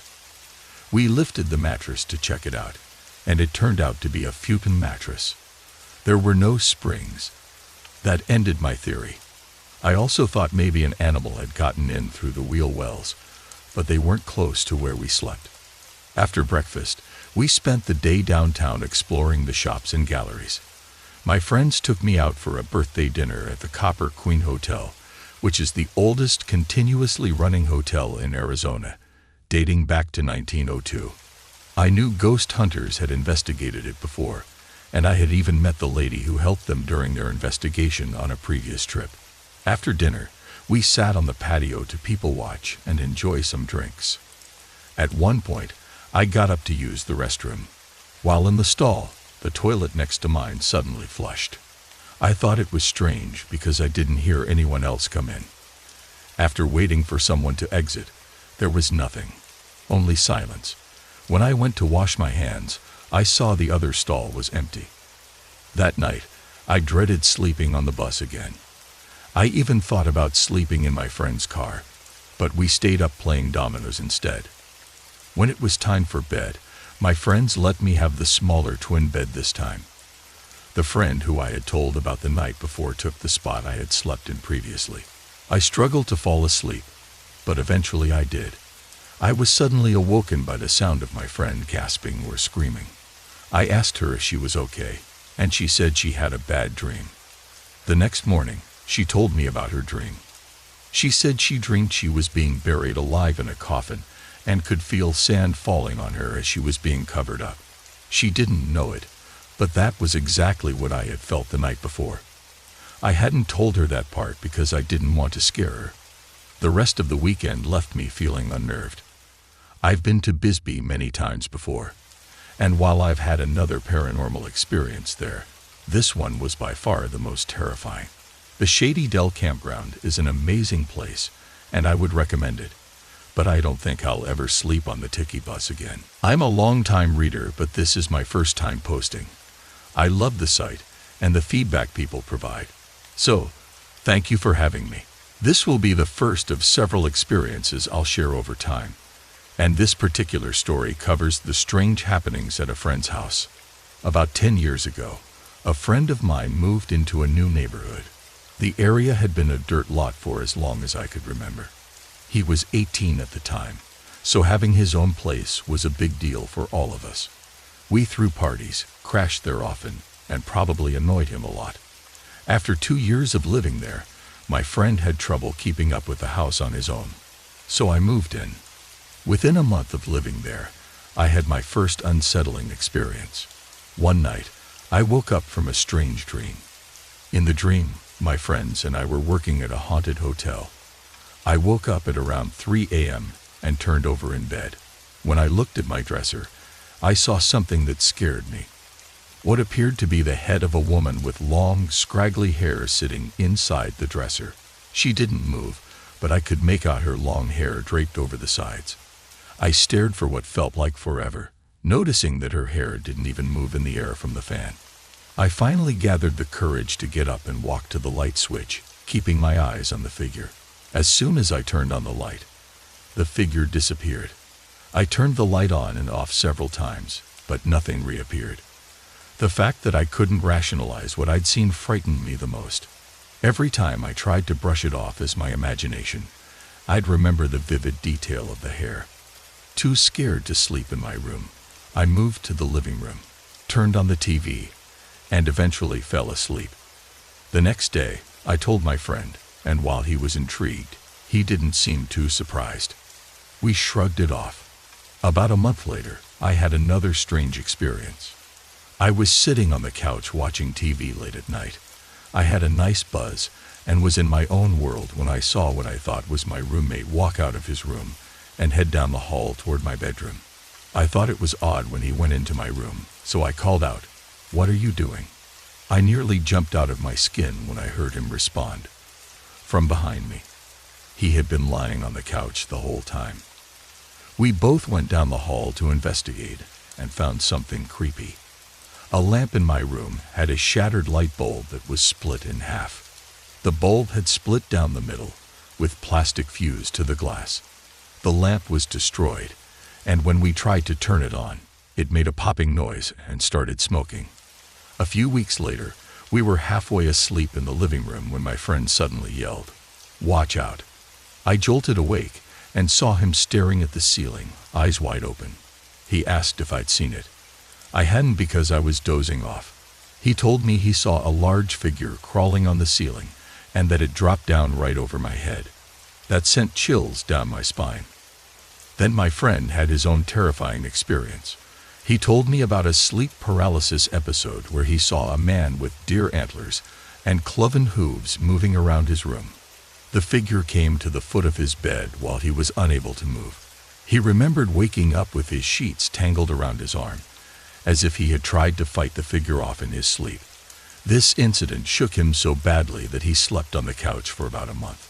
Eventually, I met a new girlfriend who often stayed over with her 2-year-old son. My friend isn't comfortable around kids, so he usually stayed in his room. One night, her son woke up and started pointing at my closet, panicking and crying. He kept saying, "Eyes, eyes," after we managed to calm him down. He never wanted to go back into my room after that, and shortly after, my girlfriend stopped visiting. I eventually decided to move out. My friend understood, though he wanted me to stay. Later, he got a dog, which seemed to make him feel more secure. Occasionally, the dog would growl or bark at my old room, as if something was still there. My friend investigated many times, but never found anything. He eventually accepted the strange behavior as part of living there. Another friend now rooms with him, and they have a small dog they found as a stray. This dog gives me the creeps. It barks randomly and has odd mannerisms that make it seem more like a cat than a dog. I know it sounds weird, but the first time I saw the dog, I thought it was a demon. I don't have any concrete reasons to believe that, but the feeling lingers whenever I'm around it. Recently, my friend told me that while the small dog was barking at the glass door, he and his roommate saw a shadowy figure moving down the hall. Toward my old room, of course. I still visit the house once a week to hang out, and while I haven't noticed anything new, the current roommate mentioned being uneasy around his closet. He said he wakes up sometimes and just stares at it, feeling anxious for no reason. He admitted to hiding under the covers, sweating profusely, just to avoid looking at the closet. The following events took place at an elementary school in Tempe, Arizona between 2001 and 2003. These are personal experiences I had while working as a computer lab assistant there. I worked in the computer lab with grades K-5. The lab was in the back of the school where not many people traveled, which is important to the story. The school was built in 1971, so it's not that old, but who knows what happened on the land before that. Now, on to the true stories. One day, a kindergarten class was in the lab. A little girl who didn't speak much English came running to me, crying. She was speaking Spanish, which I didn't understand, so I wasn't sure what was wrong. Another girl who was bilingual told me that she saw a ghost. I tried to ask the crying girl more questions, but she didn't want to talk about it. After coaxing her a little, she finally said, it was her. She probably didn't know how to translate properly, but those words freaked me out. The class finished, and I was left alone in the lab for the rest of the day without any further incident. Another time, one of the custodians helped me move paper into a storage room that had been built during a recent remodel. This storage room was right next to the library. the same side where the girl had said she saw her. We spent hours neatly stacking boxes of paper in the room. A couple of weeks later, someone needed paper for a printer, so I unlocked the door. Only the custodian and I had keys. Inside, the room was completely disorganized. Boxes had been moved into strange positions. Some were stacked on their sides, and others were thrown around or emptied. It was nothing like how we had left it. I asked the custodian if he had gone into the room, and he swore he hadn't. I believed him because there was no reason for him to mess with the paper. Another strange incident occurred one morning when I came into the lab early to start the computers. In the middle of the room, I noticed a pile of sand on the floor. I turned on the lights, and there was sand in a pyramid shape, right in the center of the room. I called the custodian to ask if the room had been cleaned the previous night, but he said it wasn't scheduled for cleaning until that night. When he arrived, he looked shocked and said, "Wow, there is sand all over the place." After he vacuumed the pile, we noticed that the surrounding area was perfectly clean.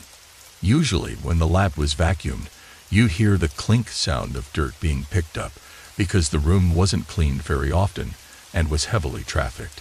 But this time, it was as if someone had deliberately placed all the sand in one spot.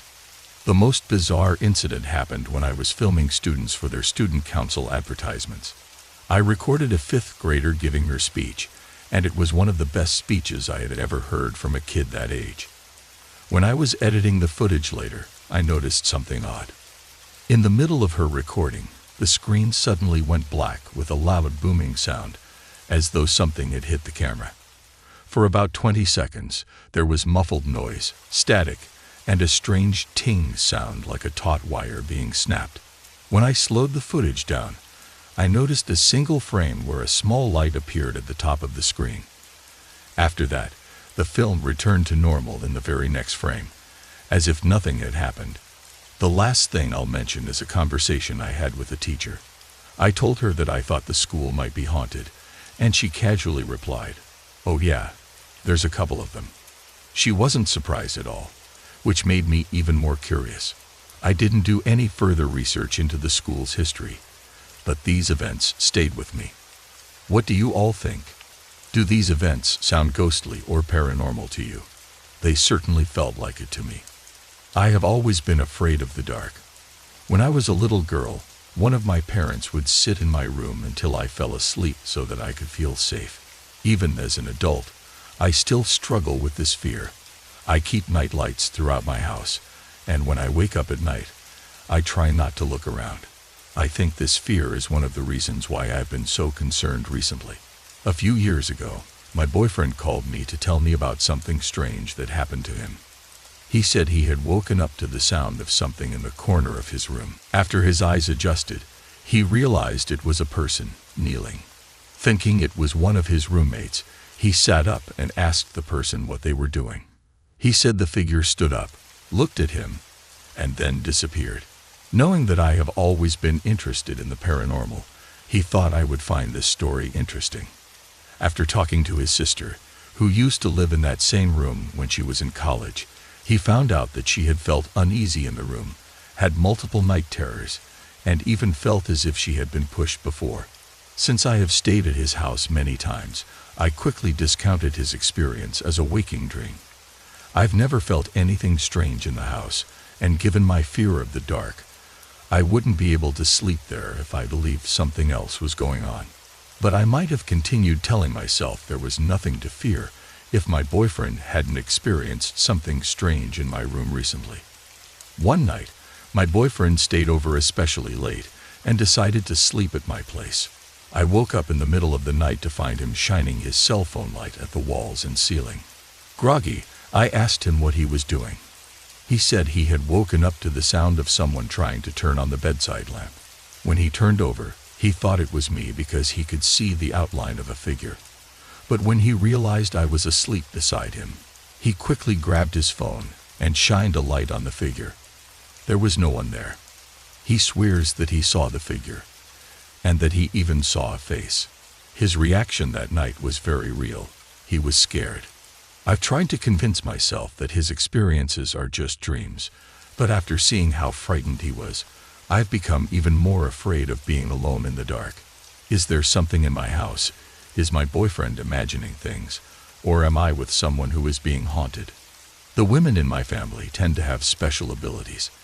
My mom and great-grandmother could, or can, see ghosts, and they're able to determine the gender of a baby before the pregnant person even knows. I once thought these abilities had skipped my generation, but then I remembered that as a child, I used to play with ghosts in our old apartment until we moved out. I've also had experiences, like when I saw deceased relatives paying their respects at my great-grandfather's burial in Illinois. However, I feel blocked off now. Most people might be grateful to not see or hear what others can't, but the fact that I used to be able to and can't anymore frustrates me. I think I blocked myself off. Maybe something scared me so much that I subconsciously closed myself off from that world. I want to open up again. While there might be deeper reasons, my main one is that I want contact. Not only do I want to communicate with the ghosts living in my house, so I don't disturb their space, but I also want to connect with my psychic vampire spirit, Chazer. As strange as it might seem, I actually went spirit hunting on eBay last year. I found a shop selling spirit-inhabited jewelry and immediately felt drawn to a necklace listed in the vampire category. I fell in love with it, and with my mom's permission, bought it. When the necklace arrived, it didn't look like the one I'd ordered, but I found it even more beautiful, and oddly enough, I felt more complete with it. So, I didn't complain. That week, I had severe shoulder pain from my awkward desk position, since I do most of my work on the computer. Though I was cranky from the pain, I was in a good mood because of Chazer's arrival. After letting my dog, Tess, out and back in, I went to bed, saying goodnight to my family. Now, here's something you should know. Tess is a coward. She's been afraid of people ever since she was abused by her previous owners. Though she was meant to be my mom's dog, she attached herself to me and stays far away from the rest of my family. She's like an alarm and barks at everything, except for the ghosts that live with us, which I wasn't aware of at the time. That night, as I lay on my side in the in-between state of sleep and wakefulness, Tess was beside me, awake and chewing her foot. The pain in my shoulder had woken me up, but then I felt a gentle, soothing pressure on my shoulder. The motion was slow, as if someone was trying to ease the pain. It took a moment to register that someone was touching me. Once I realized, I panicked, sat up, and brushed my hand over my shoulder. No one was in the room. I looked around, but it was just me and Tess. Even though I'm partially blind, I can see perfectly well in the dark, and I saw no one. I had a strong feeling it was Chazer, trying to help with my physical pain. I felt guilty that I might have startled or hurt him by reacting the way I did. I cried because I couldn't communicate with him. The only way I can talk to Chazer is through my best friend, Sam, who practices Wicca. He's been stubborn in the past about communicating through her. He wants me to be able to do it myself. I've tried to explain that I can't yet, but it still frustrates me. He started talking to Sam again recently, but I desperately want to be able to rely on myself to talk with him. It's upsetting because I know he was with me in a past life, and I have so many questions for him. Do you have any tips or methods for opening myself back up? I've tried knocking down the walls around me, but I can't seem to do it on my own. Not very long ago, I submitted a story about my boyfriend and a few experiences he's had seen shadow figures in both his room and mine. I'm writing again because another incident has left me afraid of my own bedroom, wondering if he's experiencing waking dreams or if something might be following him. While I do believe in the paranormal, I remain skeptical in this situation, possibly because I don't want to admit there's something scary in my room, or maybe because I'm trying to find a rational explanation to ease his fears. A few weeks ago, something happened that left us both unsettled. My boyfriend stayed over one night during the week, and after a few hours of sleep, I woke up to a strange noise beside me. I sat up and saw my boyfriend lying rigid on his back with his mouth open, making an odd gargling sound. Definitely not a snore. Confused, I asked, "Hey, what's wrong?" That's when he relaxed, turned over, and held on to me, just like the time he saw the figure standing next to the wall. I immediately knew he was afraid, but when I asked him what he had seen, he told me it was nothing and said it was probably a dream. It was the middle of the night, pitch black, and given that the last time he acted this way, he saw a figure and face in my room, his explanation didn't ease my fear. My imagination went into overdrive, and my heart raced. I began to panic, knowing that he was scared. After a few minutes, he admitted that he had been dreaming when he thought he heard me having a nightmare. Wanting to comfort me, he tried to roll over and wake me, but he was frozen. That's when he is sure that he woke up to someone sitting on top of him. He asked this person where I was, and she replied, "She's not here anymore, it's just me." He then felt the person begin to choke him, and that's when I believe I woke him up. This entire incident was so strange. Neither of us slept well afterward. The next day, when I asked him for more details, he told me that he feels like the person from this experience and the person he saw in my room before are the same. He also thinks this figure is female, and for some reason, he feels her name is Sarah or Cheryl. We've just started calling her Sarah. I know that sleep paralysis is a real sleep disorder, and this incident could easily fit the symptoms of sleep paralysis. It has all the signs. However, my boyfriend was genuinely terrified.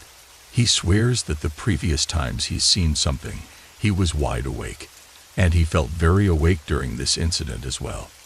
I don't want to see any ghosts in my house, but it's hard for me to understand what's happening when my boyfriend is the only one who's had these experiences. I want to help him, and I worry these experiences are affecting him more than he admits. I know some might suggest speaking to the spirit, if there is one, or performing a cleansing ritual, but would that actually help, or should my boyfriend try to figure out what Sarah wants? I'm not sure how to start this, but I've come to realize that my favorite teddy bear seems to have a life of its own. The bear's name is Donnie, and though he's just a simple stuffed animal my mom bought at the mall when I was younger, he seems to have gained some kind of life over time. I still sleep with him every night, snuggled in my arms, and I believe that might have something to do with the strange behavior I've noticed. For what I initially thought might be a possessed bear, Donnie acts in unusual ways. I've felt him hold me back when I hug him, and I've seen him move closer to me after placing him down and turning away. These things don't happen often, usually only after I've left him alone for a long time. What happens more frequently is related to my mom and little brother. If they go into my room without my permission, or if I accidentally leave Donnie in my mom's room, strange things occur. My mom is sensitive to paranormal activity, so she experiences more of this than my brother. With my mom, she says that Donnie will swoop down from the ceiling at an impossible angle and hit her on the head. When she looks, Donnie is resting on the bed as if nothing happened. She described seeing a black shape in Donnie's form just before it hits her. If Donnie is left in her room, my mom says she hears the bear demanding to know where I am, repeating my name over and over until she gets frustrated and throws him into my room. My little brother only had one experience. He went into my room to get a CD while I was at a friend's house, and he said Donnie stood up on the bed and charged at him. Donnie didn't touch him, but he scared my brother enough to make him run out of the room. I'm not afraid of Donnie, but I am curious. When I was younger, I used to joke about Donnie being possessed, but I grew out of that. Now I wonder if my attachment to Donnie attracted a spirit, or if something else is happening. Thankfully, I can talk to my mom and my Wicca practicing friend about it, and they don't think I'm crazy. One theory my mom suggested, which my friend agrees with, is that whatever's in Donnie might be an extension of me. I've been thinking about this theory, and it makes sense, but I'm not entirely sure. According to my mom, Donnie stays completely quiet when he's with me unless she comes into my room to wake me up. Then she feels like Donnie is staring at her, warning her not to disturb me. Dunny isn't the only stuffed animal I have that seems to have life, either. My clown doll used to move until I hid it in a desk drawer after my mom threatened to burn it if it ended up on her pillow again. And my giant panda bear only moved once, after I had hidden something important behind it. When I tried to retrieve the item, the panda hit me hard and wouldn't let me get it until I knocked it off the chair. The panda hasn't moved since, but Donnie continues to act on his own, especially when people enter my room or when my mom gets annoyed with him. This makes me wonder if Donnie is possessed by a spirit that hops between my stuffed animals, or if he's truly an extension of me. I used to lean toward possession, especially after a friend of mine said she heard me mumbling something to Donnie in my sleep. She claimed she heard a male voice speaking in another language while I mumbled back, saying, "She's fine, Donnie. There's no need." However, I'm not sure if she was fully awake or dreaming. I'm not scared, but I'd like to know what you all think. Is Donnie moving because he's an extension of myself? Has a spirit found him to be a suitable vessel, or is it something else entirely? I started my job 3 years ago and eventually switched from day shifts to night shifts because it was less busy and more relaxed. That's when I started noticing strange things. Dark shadows passing by desks out of the corner of my eye. I brushed it off at first, thinking it was nothing. I also started hearing tapping noises on the large windows behind my desk, but since there were other people around, I assumed it was someone else. However, when I moved to the overnight/graveyard shift, things got weirder. Our team was moved to the other side of the call center, and this area seemed much more active. About 50 feet away from my desk, there was a TV/Q monitor hanging from the ceiling. We used it to check if calls were on hold and how long the wait times were. While working at my computer, I constantly saw dark shadows moving back and forth in front of the TV out of the corner of my eye. It was driving me crazy. I started piling my files and papers higher in my cubicle to block the view. One night, I actually caught a glimpse of the shadow. I was shocked. It was the top half of a shadow person, seen from the side. Its head was slightly bent back, and its mouth was open, as if it was in a dazed or lost state. Maybe that's how shadow people are, wandering around in a half-conscious state in their own dimension, lost. I think it might have been drawn to the TV because of the bright white background. Maybe it was attracted to the light or feeding off its energy. The shadow moved quickly, and when it disappeared, I had the unsettling realization that it was roaming around the call center at night. I started hearing other noises, bangs, alarm clocks, or radios going off randomly, and I felt sensations like something was passing by my desk. I especially hated going to the bathroom late at night by myself. I'd make it quick. A few times, I heard the toilet flushing repeatedly from the men's room behind the wall. When I returned to my desk, I asked the only other person on shift if he had gone to the bathroom. He hadn't. Another coworker shared a similar experience.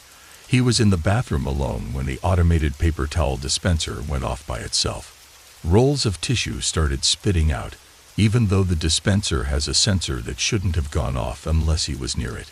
He was standing on the other side of the sink.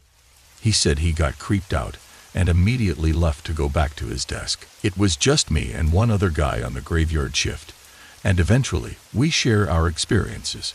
I have many more stories to share, but here's one that stands out. One night, around 2 a.m., I was watching a movie at my desk when something caught my attention. I looked down the long aisle that led to the restrooms.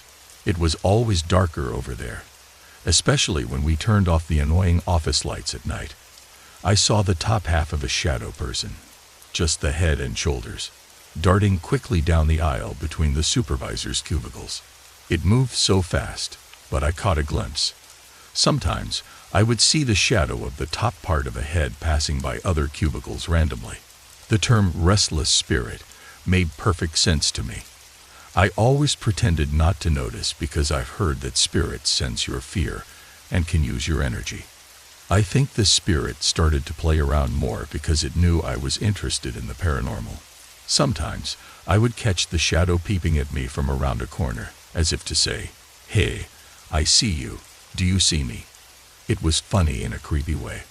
When I was younger, around the age of 3, I lived in a haunted apartment with my mom.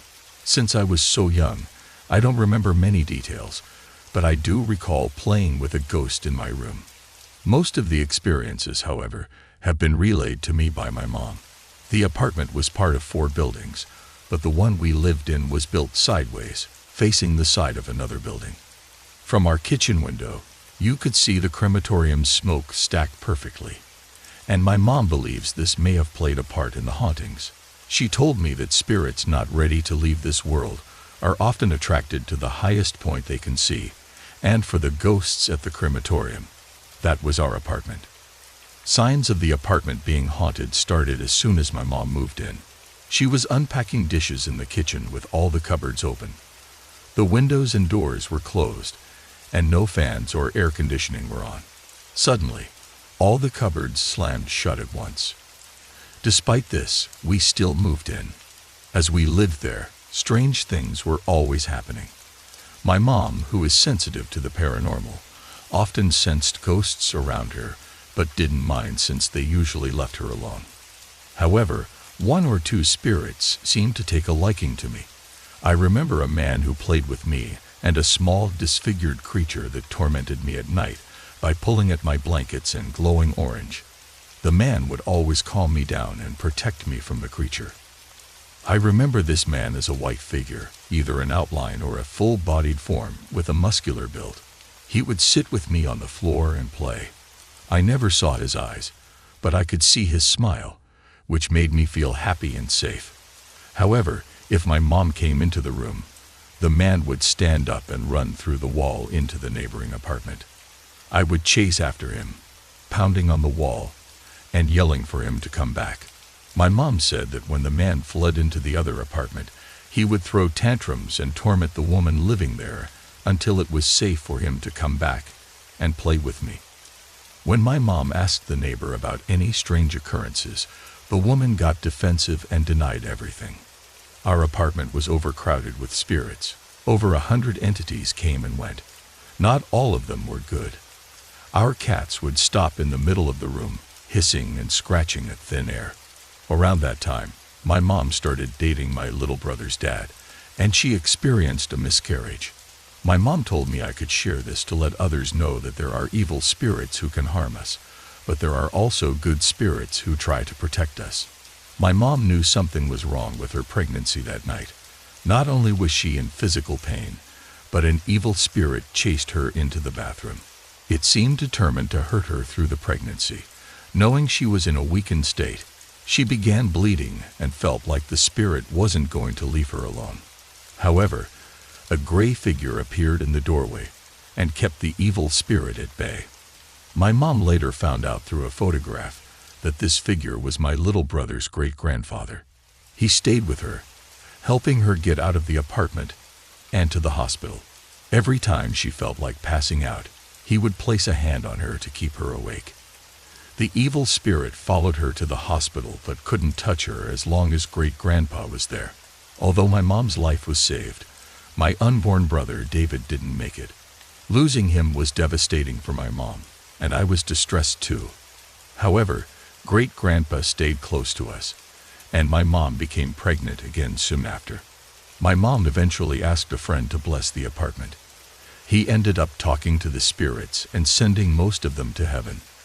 We discovered there were 30 evil spirits living with us, all of them angry and dangerous. Thankfully, they were gone, but my mom knew that with the apartment overlooking the crematorium, more spirits would come. The man who played with me stayed behind, and after my other little brother was born, he played with both of us.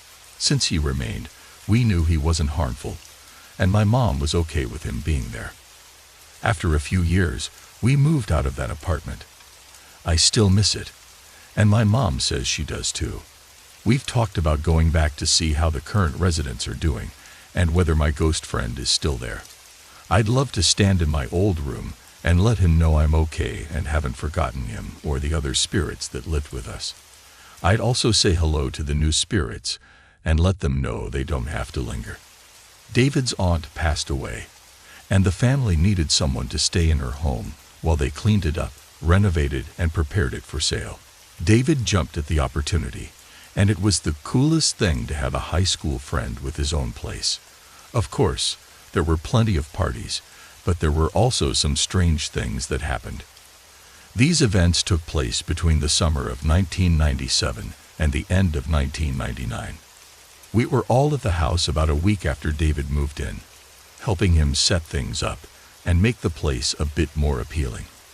The house was pretty old, with raised wooden floors that creaked a lot. Unusual for a home in Arizona's desert. Out of nowhere, the lights began flickering on and off, and then we heard a loud thud on the floor, like something heavy had been dropped.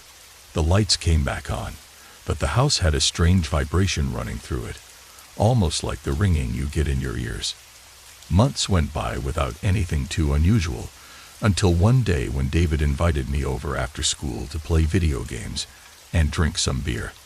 I got to his house early because my last class finished 45 minutes before his did. While I sat on the front steps, listening to music on my old Discman, I suddenly felt creeped out, like someone was chasing me, and I was hiding from them. I turned around and saw the blinds inside swaying back and forth, even though there were no pets and no working AC in the house at the time. When David arrived, I told him about it, and though he seemed concerned, we didn't really investigate. Later that year, David threw a big party for my birthday.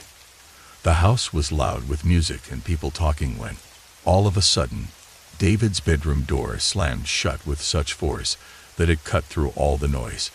David went to check his room, but it was empty. No one could have left through the window either, as the blinds were drawn, and there was a bunch of stuff piled in front of the window on the dresser. Another time, my friend D was at David's house and had gone to the bathroom. When he came out, he saw a ball of light shoot out of the room and go into David's bedroom. A couple of other people saw it too. My friend Gus, who I've mentioned in other stories, was also at the house one day when he caught a glimpse of what we think was David's deceased aunt, walking from the kitchen to the bedroom that David was now using, her old room where she had passed away. Around this time, Dee decided to try a cleansing ritual. He brought sage and joked that the pouch he carried around his neck contained Jerry Garcia's remains. As soon as he opened the Velcro pouch, David's bedroom door slammed shut again. That was it for him. He left the house, and we didn't see him for a while. The last thing I personally experienced was seeing shadows moving around in the kitchen and hearing pots and pans banging. Every time we went into the kitchen, the noises and shadows would stop, but as soon as we sat down on the couch, they would start up again. I remember the first night I switched to the overnight/graveyard shift. I was thrilled. Fewer calls, no supervisors constantly watching, no traffic before or after work, great parking, and of course, the silence. I parked up front and came upstairs through the back of the building. As I reached the top of the stairs, I happened to glance to my right and saw a very pretty woman sitting at an employee's desk, typing away at the keyboard. I thought, that's strange. Mary would never let anyone use her desk or computer. Mary was a workaholic who practically lived at her desk and was always telling people to do more work. I didn't see the woman's face, but I felt that she was very beautiful and sophisticated. I was compelled to look at her. She was sitting with her legs crossed, typing away, dressed in a bright red blazer with pointy shoulders, kind of an 80s style, a black mid-thigh skirt, shiny black heels, and black stockings. Her jet black hair was cut to shoulder length. What struck me the most was how rich and vivid the colors were. After that, I turned left and walked toward my section of the call center. As I sat down and logged into the phones, I kept thinking, who was that lady? She's so pretty. I bet she's not from around here. She dresses so professionally, like she's from a big city or a corporate place. Tucson is laid back, and even businesses here are casual because it's so hot. I had to go to the break room, which was in between the two departments, and for some reason, I looked back over to see if I could find her again.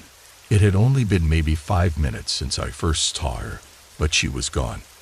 I thought it was strange that she had been there so late, around 7:30 p.m., since most of the corporate employees leave by 5 p.m., if not earlier. I walked around to see if she'd left or was outside, but nothing. I was curious, as our building has a strict security system. No one can get in or out without a badge or calling the main desk. There are only 2 ways out, either through our section toward the stairs or past the receptionist desk, which has a noisy door and cameras. How strange, I thought. She had just left without a trace. For some reason, I was compelled to find her. Later in the night, I retraced my steps and returned to the top of the stairs where I had seen her. I don't know why I was so obsessed with this, haha. As I stood there, I noticed something odd. The desk where I had seen her wasn't fully visible because there was a large fake plant in the way. I was confused because I knew I had seen her sitting there, clear as day. I walked over and noticed there was a pile of boxes, old office equipment, and files stacked up on the desk in front of Mary's. How could I have seen her sitting there? There were no obstacles when I first saw her, but now the view was blocked. Later, I asked the 2 other night workers, who was that lady in the red blazer sitting at Mary's desk? Is she allowed in here? It's late, and I thought we were the only ones allowed in. My coworker turned around and said, "Oh, you mean the pretty lady in the red blazer with black hair?" I said, "Yes."